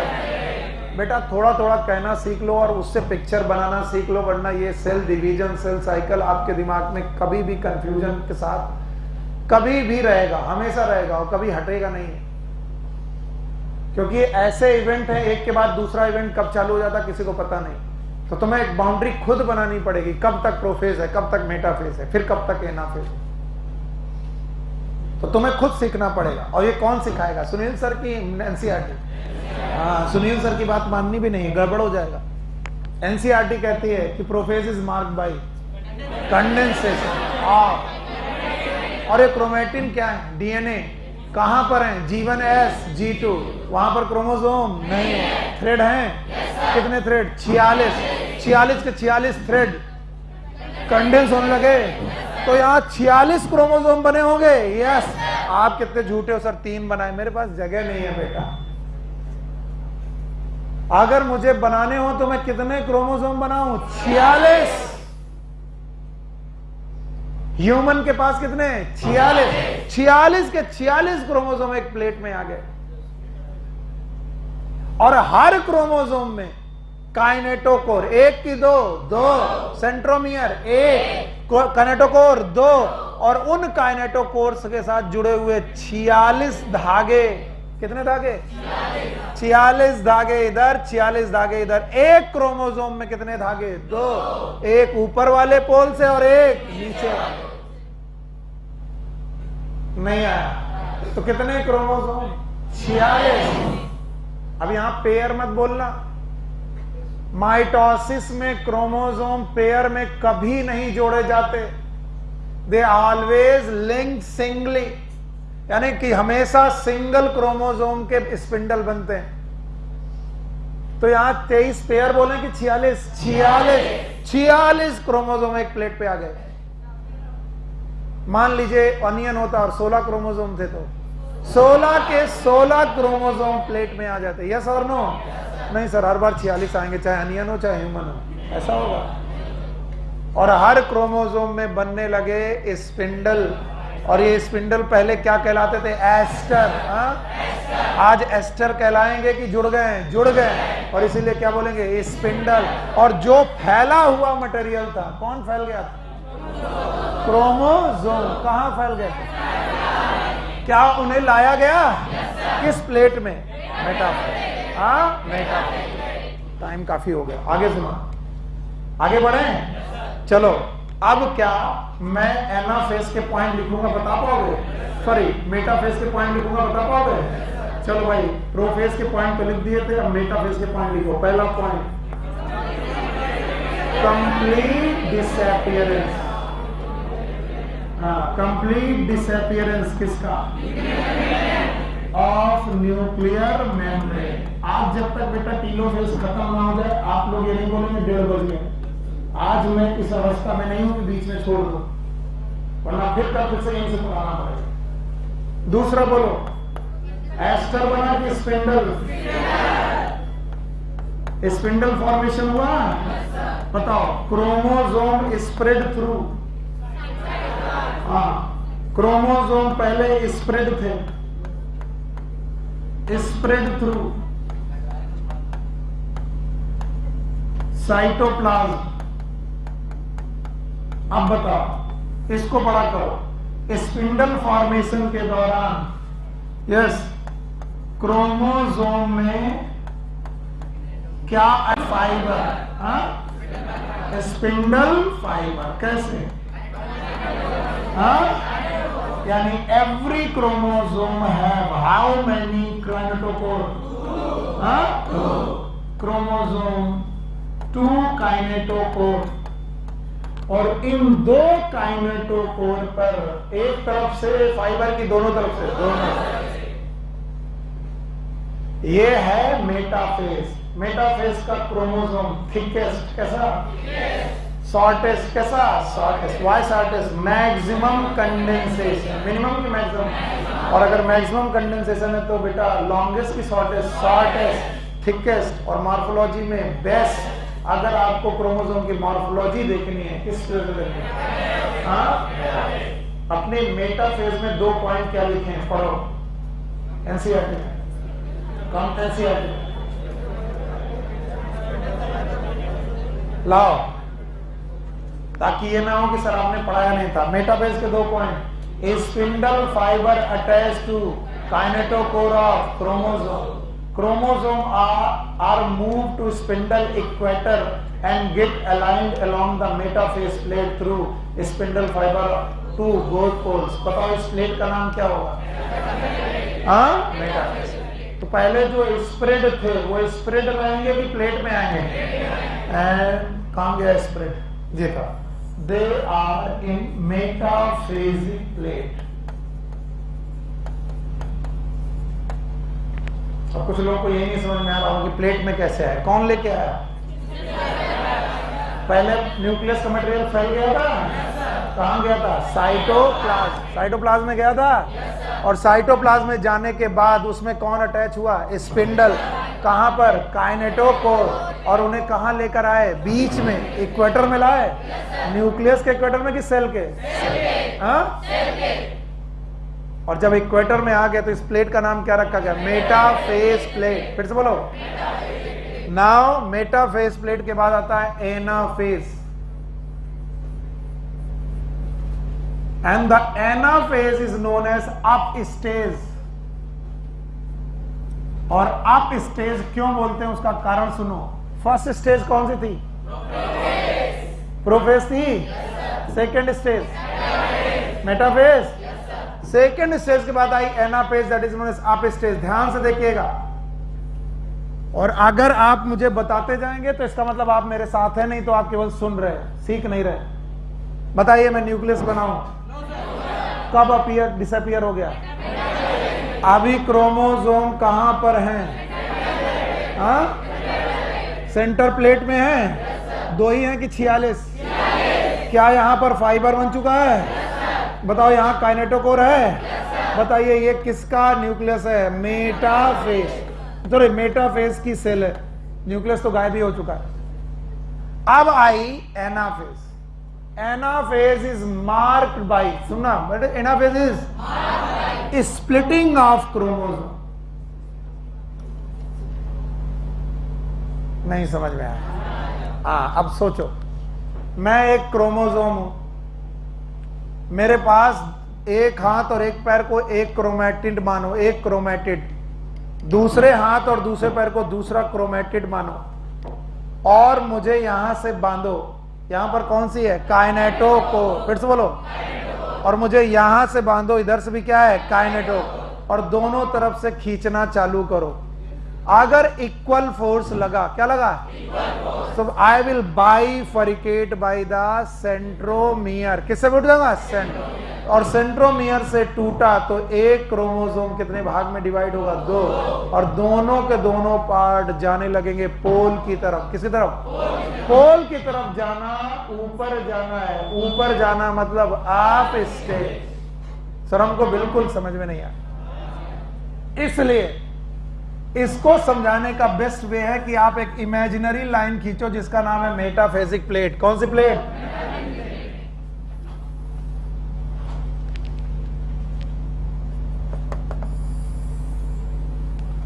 और इस मेटाफेजिक प्लेट पे जो मैं कर रहा हूं उसे ध्यान से देखिएगा। अभी मेटाफेजिक प्लेट के बीचों बीच सेंट्रोमियर था। सेंट्रोमियर में एक क्रोमेटिड इधर थी और एक क्रोमेटिड इधर थी। मैं एक क्रोमोसोम से समझा पाऊंगा, 10 से नहीं, वरना मुश्किल हो जाएगा। मान लो इसी क्रोमोसोम को दिखा रहा हूं और इधर से इसमें एक फोर्स लगा थ्रू काइनेटोकोर और इधर से भी इसमें एक फोर्स लगा थ्रू काइनेटोकोर।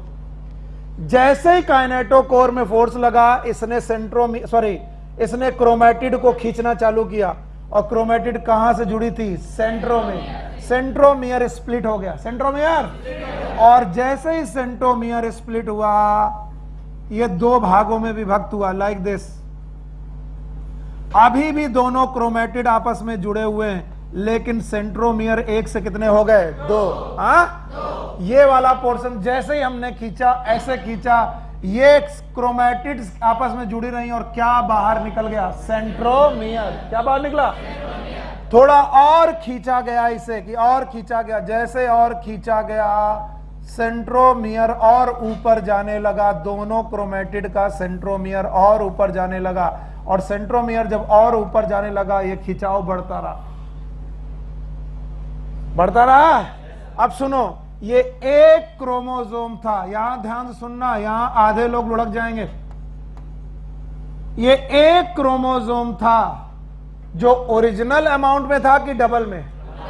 इसी को पढ़ा पढ़ा के मर गया मैं। ओरिजिनल में कि डबल में? नंबर में एक था, अमाउंट में डबल। हाँ, और जैसे अमाउंट में डबल था, इसकी अमाउंट इक्वल की गई। क्या की गई? और इक्वल करने का तरीका क्या? अजीब पागलपन है। अमाउंट को इक्वल करने के लिए इसे नंबर 2 कर दिया गया, 2 भागों में बांटा गया। यानी कि अब एक क्रोमोसोम ये हो गया और एक क्रोमोसोम ये हो गया। यस और नो? और इसका मतलब ये लोग जो हैं अलग अलग क्रोमेटिड है, ये फ्यूचर क्रोमोसोम है। क्या है? इसका मतलब अब एक क्रोमोसोम से 2 क्रोमोसोम बनने लगे। एक क्रोमोसोम से, इसका मतलब N से बना 2N, हाँ, और दूसरे N से बना 2N। यस और नो? तो इसका मतलब आप कितने बनने लगे? 4N। दिमाग खराब। मैं तो जानता हूं ना दिमाग खराब, इसलिए काउंट करो कितनी क्रोमोसोम थे? 46। बोलो 46। फिर से बोलो 46। और 46 होना N होना कि 2N? फिर से बोलो। और 46 क्रोमोसोम 2 भाग में बटे, तो 46 दूनी 92 क्रोमोसोम क्रोमेटिड टूट के अलग होने लगे। 92 chromatid. What it means? 2N 2N, एक बार की 2 बार। फिलहाल तुम यहीं रहो, तुम्हारी गणित अभी इतनी अच्छी नहीं है, मैं जानता हूं अभी इतनी अच्छी गणित नहीं। मैं वापस लेके चलूंगा वहां से।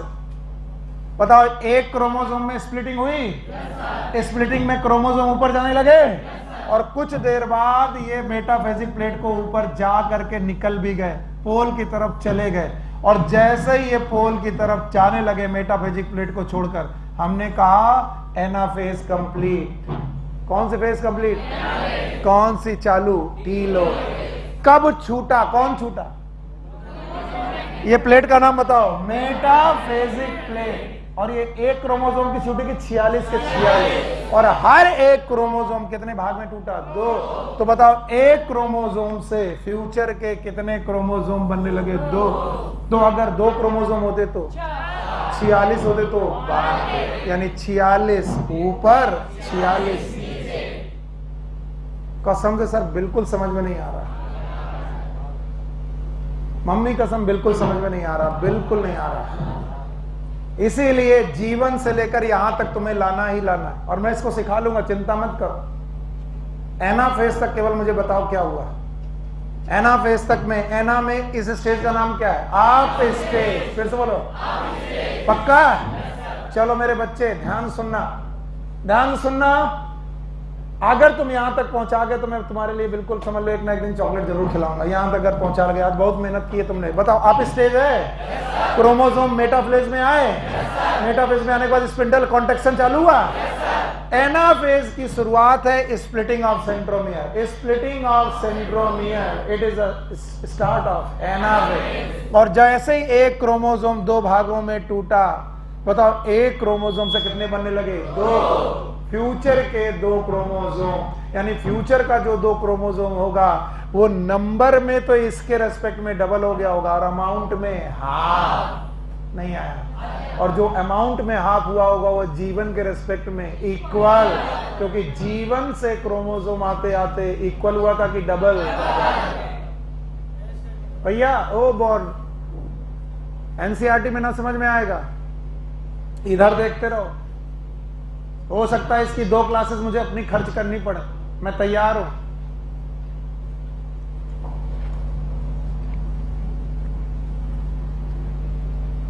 और अब तुम्हारा 200% कंसंट्रेशन चाहिए। कितना? नहीं आएगा, कल फिर से यहीं चालू करेंगे। और जो अब तुम नहीं बताए तो तुम्हारी गलती, मेरी नहीं। बोलो कौन? बोलो कौन? बोलो कौन? और जो मैं पूछूं उतना बताना। मैंने यहां पर 2n क्रोमोसोम को बनाने के लिए एक पेयर बनाया था। वैसे एक पेयर है कि 23? जैसा एक पेयर वैसे 23 पेयर। मैं एक पेयर से कहानी चालू कर रहा हूं। किससे? चलो एक पेयर से चालू कर लेते हैं, कहीं ऐसा ना हो कि सर समझ में ना आए। चलो, एक पेयर क्रोमोसोम में, हर पेयर में कितने क्रोमैटिड? इसमें कितना? ए। इसमें कितना? ए। हर क्रोमोसोम में कितना क्रोमैटिड? एक। अभी पिक्चर में आना चाहिए। अब ये क्रोमोसोम पेयर में थे, लेकिन ये पेयर में रहे गए, लेकिन मैं बनाने का तरीका अलग बना दे रहा हूं। इसी क्रोमोसोम को मैंने यहां बनाया और इस क्रोमोसोम को यहां बनाया, बस दिखाने का तरीका अलग कर दिया है। यस और नो? अब बताइए, एस फेज में ये क्या हुए? डबल। हाँ बताओ, ये क्या था? ये क्या था? ये क्या था? ये बताओ क्या था? 2n। जीवन खत्म। तो बोलो ये क्या है? n। ये क्या है? बताओ ये क्या है? c। बोलो। और ये 2c, दोनों को जोड़ दिया। बोलो, बताओ कंडीशन क्या है? 2n4c। कहां तक रहेगा? हाँ G2 में। अब कौन आया? प्रोफेस। यही पेयर में रहा कि फैल गया? स्प्रेड हो गया? तो बताओ पेयर में रहा कि स्प्रेड? स्प्रेड। मेटाफेज की, प्रोफेज की खास बात थी। प्रोफेज के बाद क्या आएगा? मेटाफेज। मेटाफेज में न्यूक्लियस बचेगा कि स्प्रेड? और जब स्प्रेड हुआ तो क्रोमोसोम पेयर में रहा कि फैल गया? और अपीयर हुआ तो इक्वल अमाउंट की डबल। और मेटाफेज में ही इसे प्लेट में लाया गया। किस में लाया गया? और प्लेट में जब ये आया तो पेयर में आया कि बेटा एक एक? तो जो पेयर में था भैया वो अकेला बचा, लेकिन अमाउंट में अभी भी कैसा है? डबल। और इसमें कौन जुड़ा है? अभी देखो ये कौन है? n। और ये क्या है? n। और ये क्या है? 2c। ये क्या है? तो 2n4c। पक्का? अब आया एनाफेज। तोड़ा गया? हर क्रोमोसोम टूटा तो एक क्रोमोसोम कितने में टूटा? हाँ 2। तो ये कितने भागों में? 2। और ये वाला भी 2 में टूटा। तो जब 2 में टूटा तो हर क्रोमोसोम जो टूटा वो अपने क्रोमोसोम से अमाउंट में, केवल अपने क्रोमोसोम, एक एक को मिलाओ, अमाउंट में। लेकिन ऐसे कितने बने? 2। हाँ? तो बताओ ये n रहा? ये n रहा? तो बताओ एक क्रोमोसोम ने कितने क्रोमोसोम पैदा किए? 2। तो 2 ने हाँ?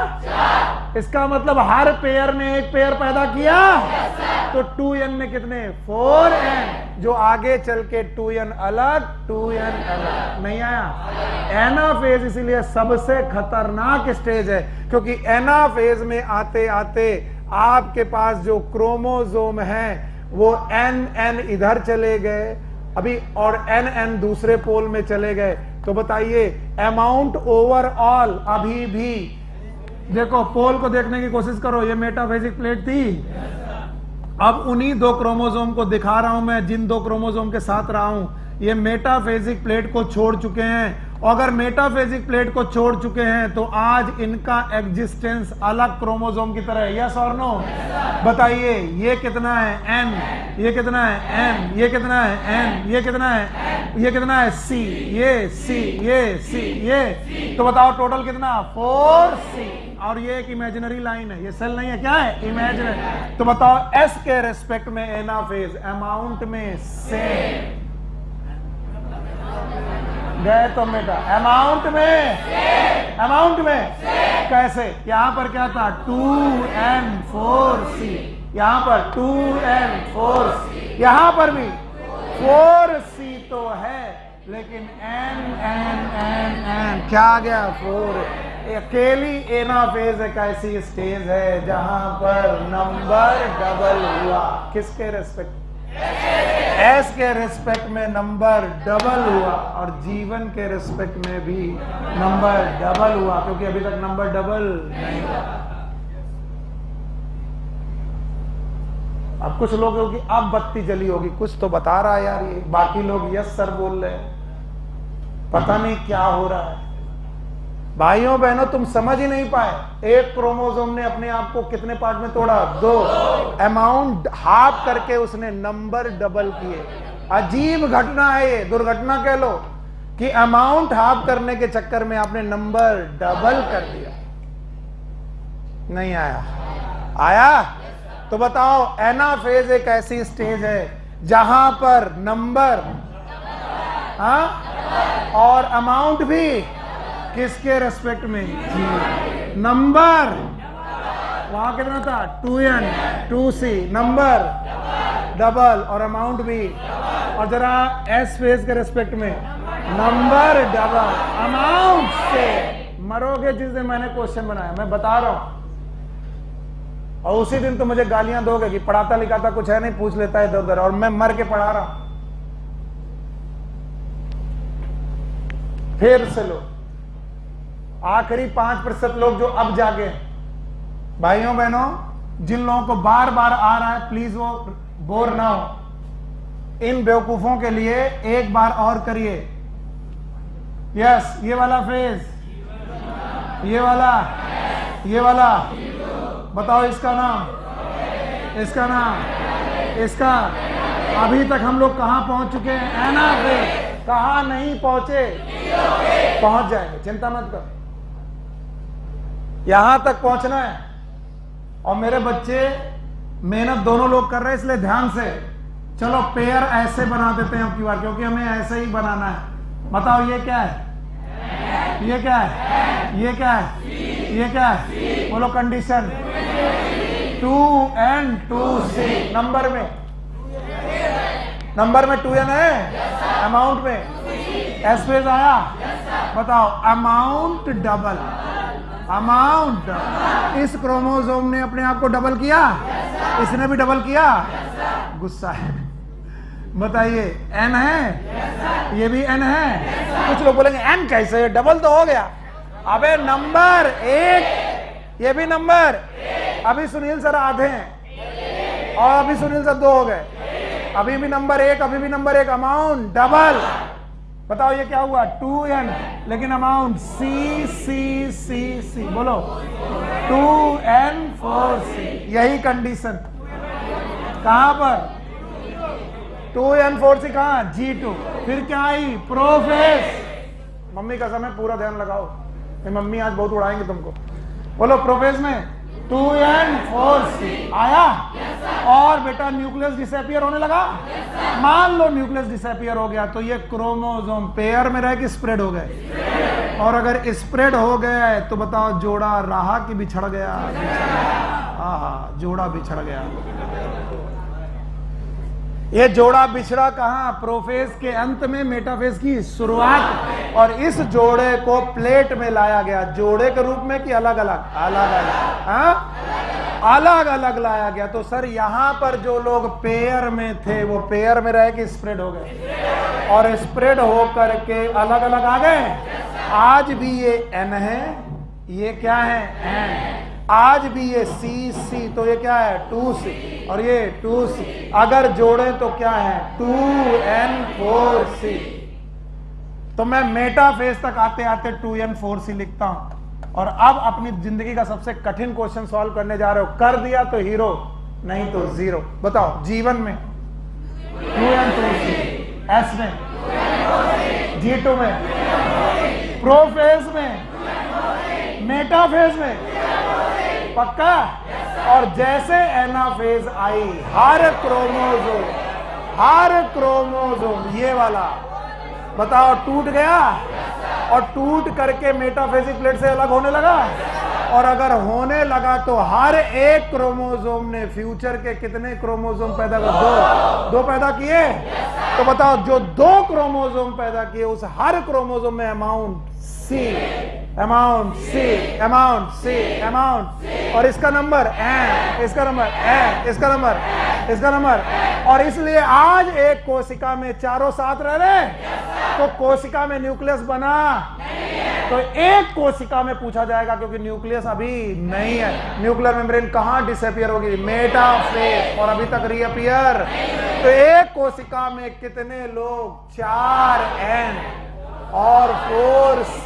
लेकिन इसका भी खतरनाक क्वेश्चन कि 4N4C है किसके रेस्पेक्ट में? जीवन के रेस्पेक्ट में अमाउंट भी डबल, नंबर भी डबल। क्या बोला? और देखो तुमसे कैसे गलत करवाऊंगा। तुमने कहा अमाउंट भी डबल और नंबर भी। एक क्रोमोसोम को देखा जाए तो एक क्रोमोसोम ऑफ जीवन और एक chromosome of anaphase, amount is same. पगला गया टीचर, अभी कह रहा था कि नंबर डबल, अमाउंट डबल, अब कह रहा अमाउंट सेम। एक क्रोमोसोम। और जब ये लैंग्वेज में मैं लिखता हूं ना, तो तुम लोग मुझसे लड़ने आते हो कि सर एक बात डिसाइड कर लो कि जीवन के रेस्पेक्ट में डबल हुआ है नंबर और अमाउंट डबल की सेम। तो मैं कहता हूं जीवन के रेस्पेक्ट में पूरी कोशिका में डबल नंबर, डबल अमाउंट। लेकिन अगर एक क्रोमोसोम की सेहत, फिर से एक क्रोमोसोम की सेहत देखी जाए तो जितना क्रोमोसोम में अमाउंट यहां है उतना ही यहां अमाउंट इज सेम। और जब मैं ये लिखता हूं तो तुम लोग गालियां देते दोगे। और यकीन मानो, तुमने अगर चलते फिरते किसी, टहलते फिरते इसी बड़े टाइप के बंदे से क्वेश्चन पूछ लिया और तुमने जवाब दिया अरे नहीं यार, एनाफेज में क्रोमोसोम में जो पर्टिकुलर क्रोमोसोम का अमाउंट सेम होता है, बोले कौन टीचर पढ़ाया? बोले सुनील। बोले तुरंत चेंज कर दो, उसको अकल नहीं है। पर ये अकल है, चिंता मत करो। क्यों? क्योंकि हम लोग समझ रहे हैं कि अगर जीवन में क्रोमोसोम होता तो वो बिल्कुल इसी सेहत का होता। यस और नो? और यही कहा जाएगा? टीलोफेज। नहीं आए ना? अब बताओगे जवाब? पूरी सेल के रेस्पेक्ट में बताओगे? पूरी सेल के रेस्पेक्ट में, जीवन के रेस्पेक्ट में चल रहा। जीवन के रेस्पेक्ट में एस, नंबर से अमाउंट डबल। जीवन के रेस्पेक्ट में G2, नंबर से अमाउंट डबल। जीवन के रेस्पेक्ट में P, नंबर से अमाउंट डबल। जीवन के रेस्पेक्ट में M, नंबर से अमाउंट डबल। जीवन के रेस्पेक्ट में एनाफेज, नंबर भी डबल, अमाउंट भी डबल। क्योंकि एक क्रोमोसोम ने फ्यूचर के 2 क्रोमोसोम। और ये मैं नहीं, एनसीईआरटी कह रही है, और लिख लेना जहां कह रही है, अंडरलाइन कर लेना। 1 chromosome split into 2 future chromosome. 1 chromosome split into 2 future chromosome, और द फ्यूचर क्रोमोसोम मिलेगा आपको, समझ लेना। And this is my dear, it is anaphase. अभी भी नींद आ रही है? आ रही है? समझ में आया? अच्छा, कितने लोगों को समझ में बिल्कुल नहीं आया? झूठों? सौरभ बाबू आ रहा है? मैं कैसा भी क्वेश्चन बनाऊंगा बता दोगे? ठीक है। अब बताओ, एस के रेस्पेक्ट में एनाफेज में क्रोमोसोम का नंबर डबल, अमाउंट से। एस के रेस्पेक्ट में अमाउंट से, नंबर पूरी सेल में। अब उस क्वेश्चन को उल्टा कर दे रहा हूं, पर्टिकुलर एक क्रोमोसोम के रेस्पेक्ट में नंबर डबल, अमाउंट हाफ। अरे ये क्या पूछा? नहीं आया? आया? नहीं आया। एक क्रोमोसोम में कितने क्रोमेटिड? 2, और यहां एक क्रोमोसोम में 1, तो एक क्रोमोसोम का अमाउंट हाफ हो गया पर्टिकुलर क्रोमोसोम का, लेकिन ओवरऑल सेल में नंबर डबल, अमाउंट सेम। और एक क्रोमोसोम में नंबर सेम कर सकते हो, अमाउंट। ये किसी को नहीं आया? उल्टी आ गई सर, ये नहीं। फिर से आया? ये इतने खतरनाक टॉपिक हैं बेटा, मैं बता रहा हूं। मैंने शुरुआत करने के पहले बता दिया था, इतने खतरनाक टॉपिक हैं कि कई बार हम टीचर आपस में लड़ जाते हैं। वो कहता तूने गलत पढ़ाया, वो कहेगा तूने गलत पढ़ाया, बोलेगा तुझे कुछ नहीं आता, बोले तुझे कुछ नहीं आता, बेवकूफ है, बच्चों को बेवकूफ बना रहा, और हम लोग आपस में लड़ जाते हैं। तो कौन सही है? एनसीईआरटी कहती है कि एक क्रोमोसोम स्प्लिट होकर के फ्यूचर के क्रोमोसोम बनाता है कितने? 2। तो 46 ने कितने बनाए? 92। पक्का? और ये सब पेयर में है कि अनपेयर्ड? अनपेयर्ड। हटा दें? अभी नहीं आया सर। अगर आ गया है तो अब आई टीलोफेज, सबसे सिंपल फेज है। बस पढ़ के जाओ, घर जाओ, उसके बाद साइटोकाइनेसिस कल पढ़ाएंगे। Telophase, it is known as end phase और एंड स्टेज। सुनो बेटा ध्यान से। और बोलते हैं ये फेज एनाफेज के बाद आती है, और इस फेज की खासियत है कि सब लोग अपने अपने पोल में पहुंच चुके हैं। The chromosome they reach to their पोल।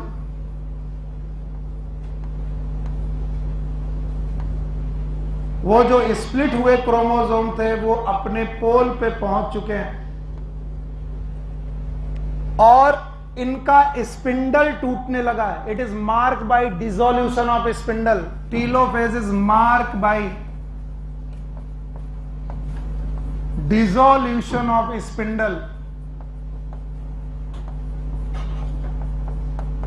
एक तो स्पिंडल बेकार होने लगा, दूसरा डीकंडेंसेशन ऑफ क्रोमोसोम। जो क्रोमोसोम थे वो डीकंडेंस होने लगे। लाओ भैया मफलर दो।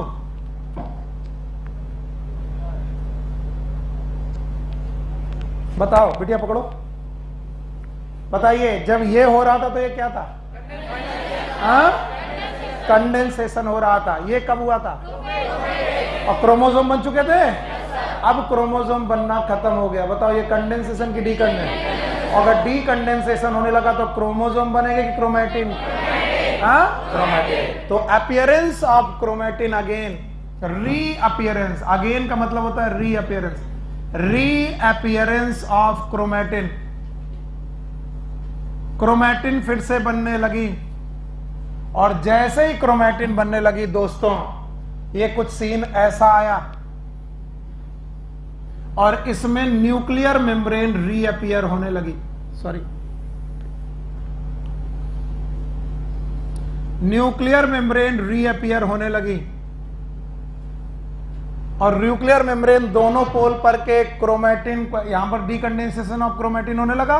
ये जो क्रोमैटिन थे, ये क्रोमोसोम थे, क्रोमोसोम रह गए, क्रोमैटिन होने लगे, डीकंडेंसेशन होने लगा, स्पिंडल खत्म होने लगे, और इनके चारों तरफ क्या आने लगी? न्यूक्लियर मेम्ब्रेन, जो वहां दिखेगी। रीअपीयरेंस ऑफ क्रोमैटिन, साथ में रीअपीयरेंस ऑफ न्यूक्लियोलस। एकदम प्रोफेज का उल्टा है।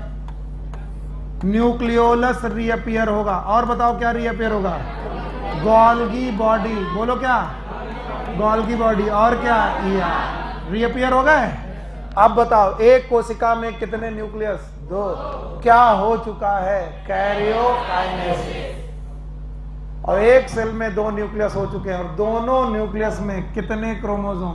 46।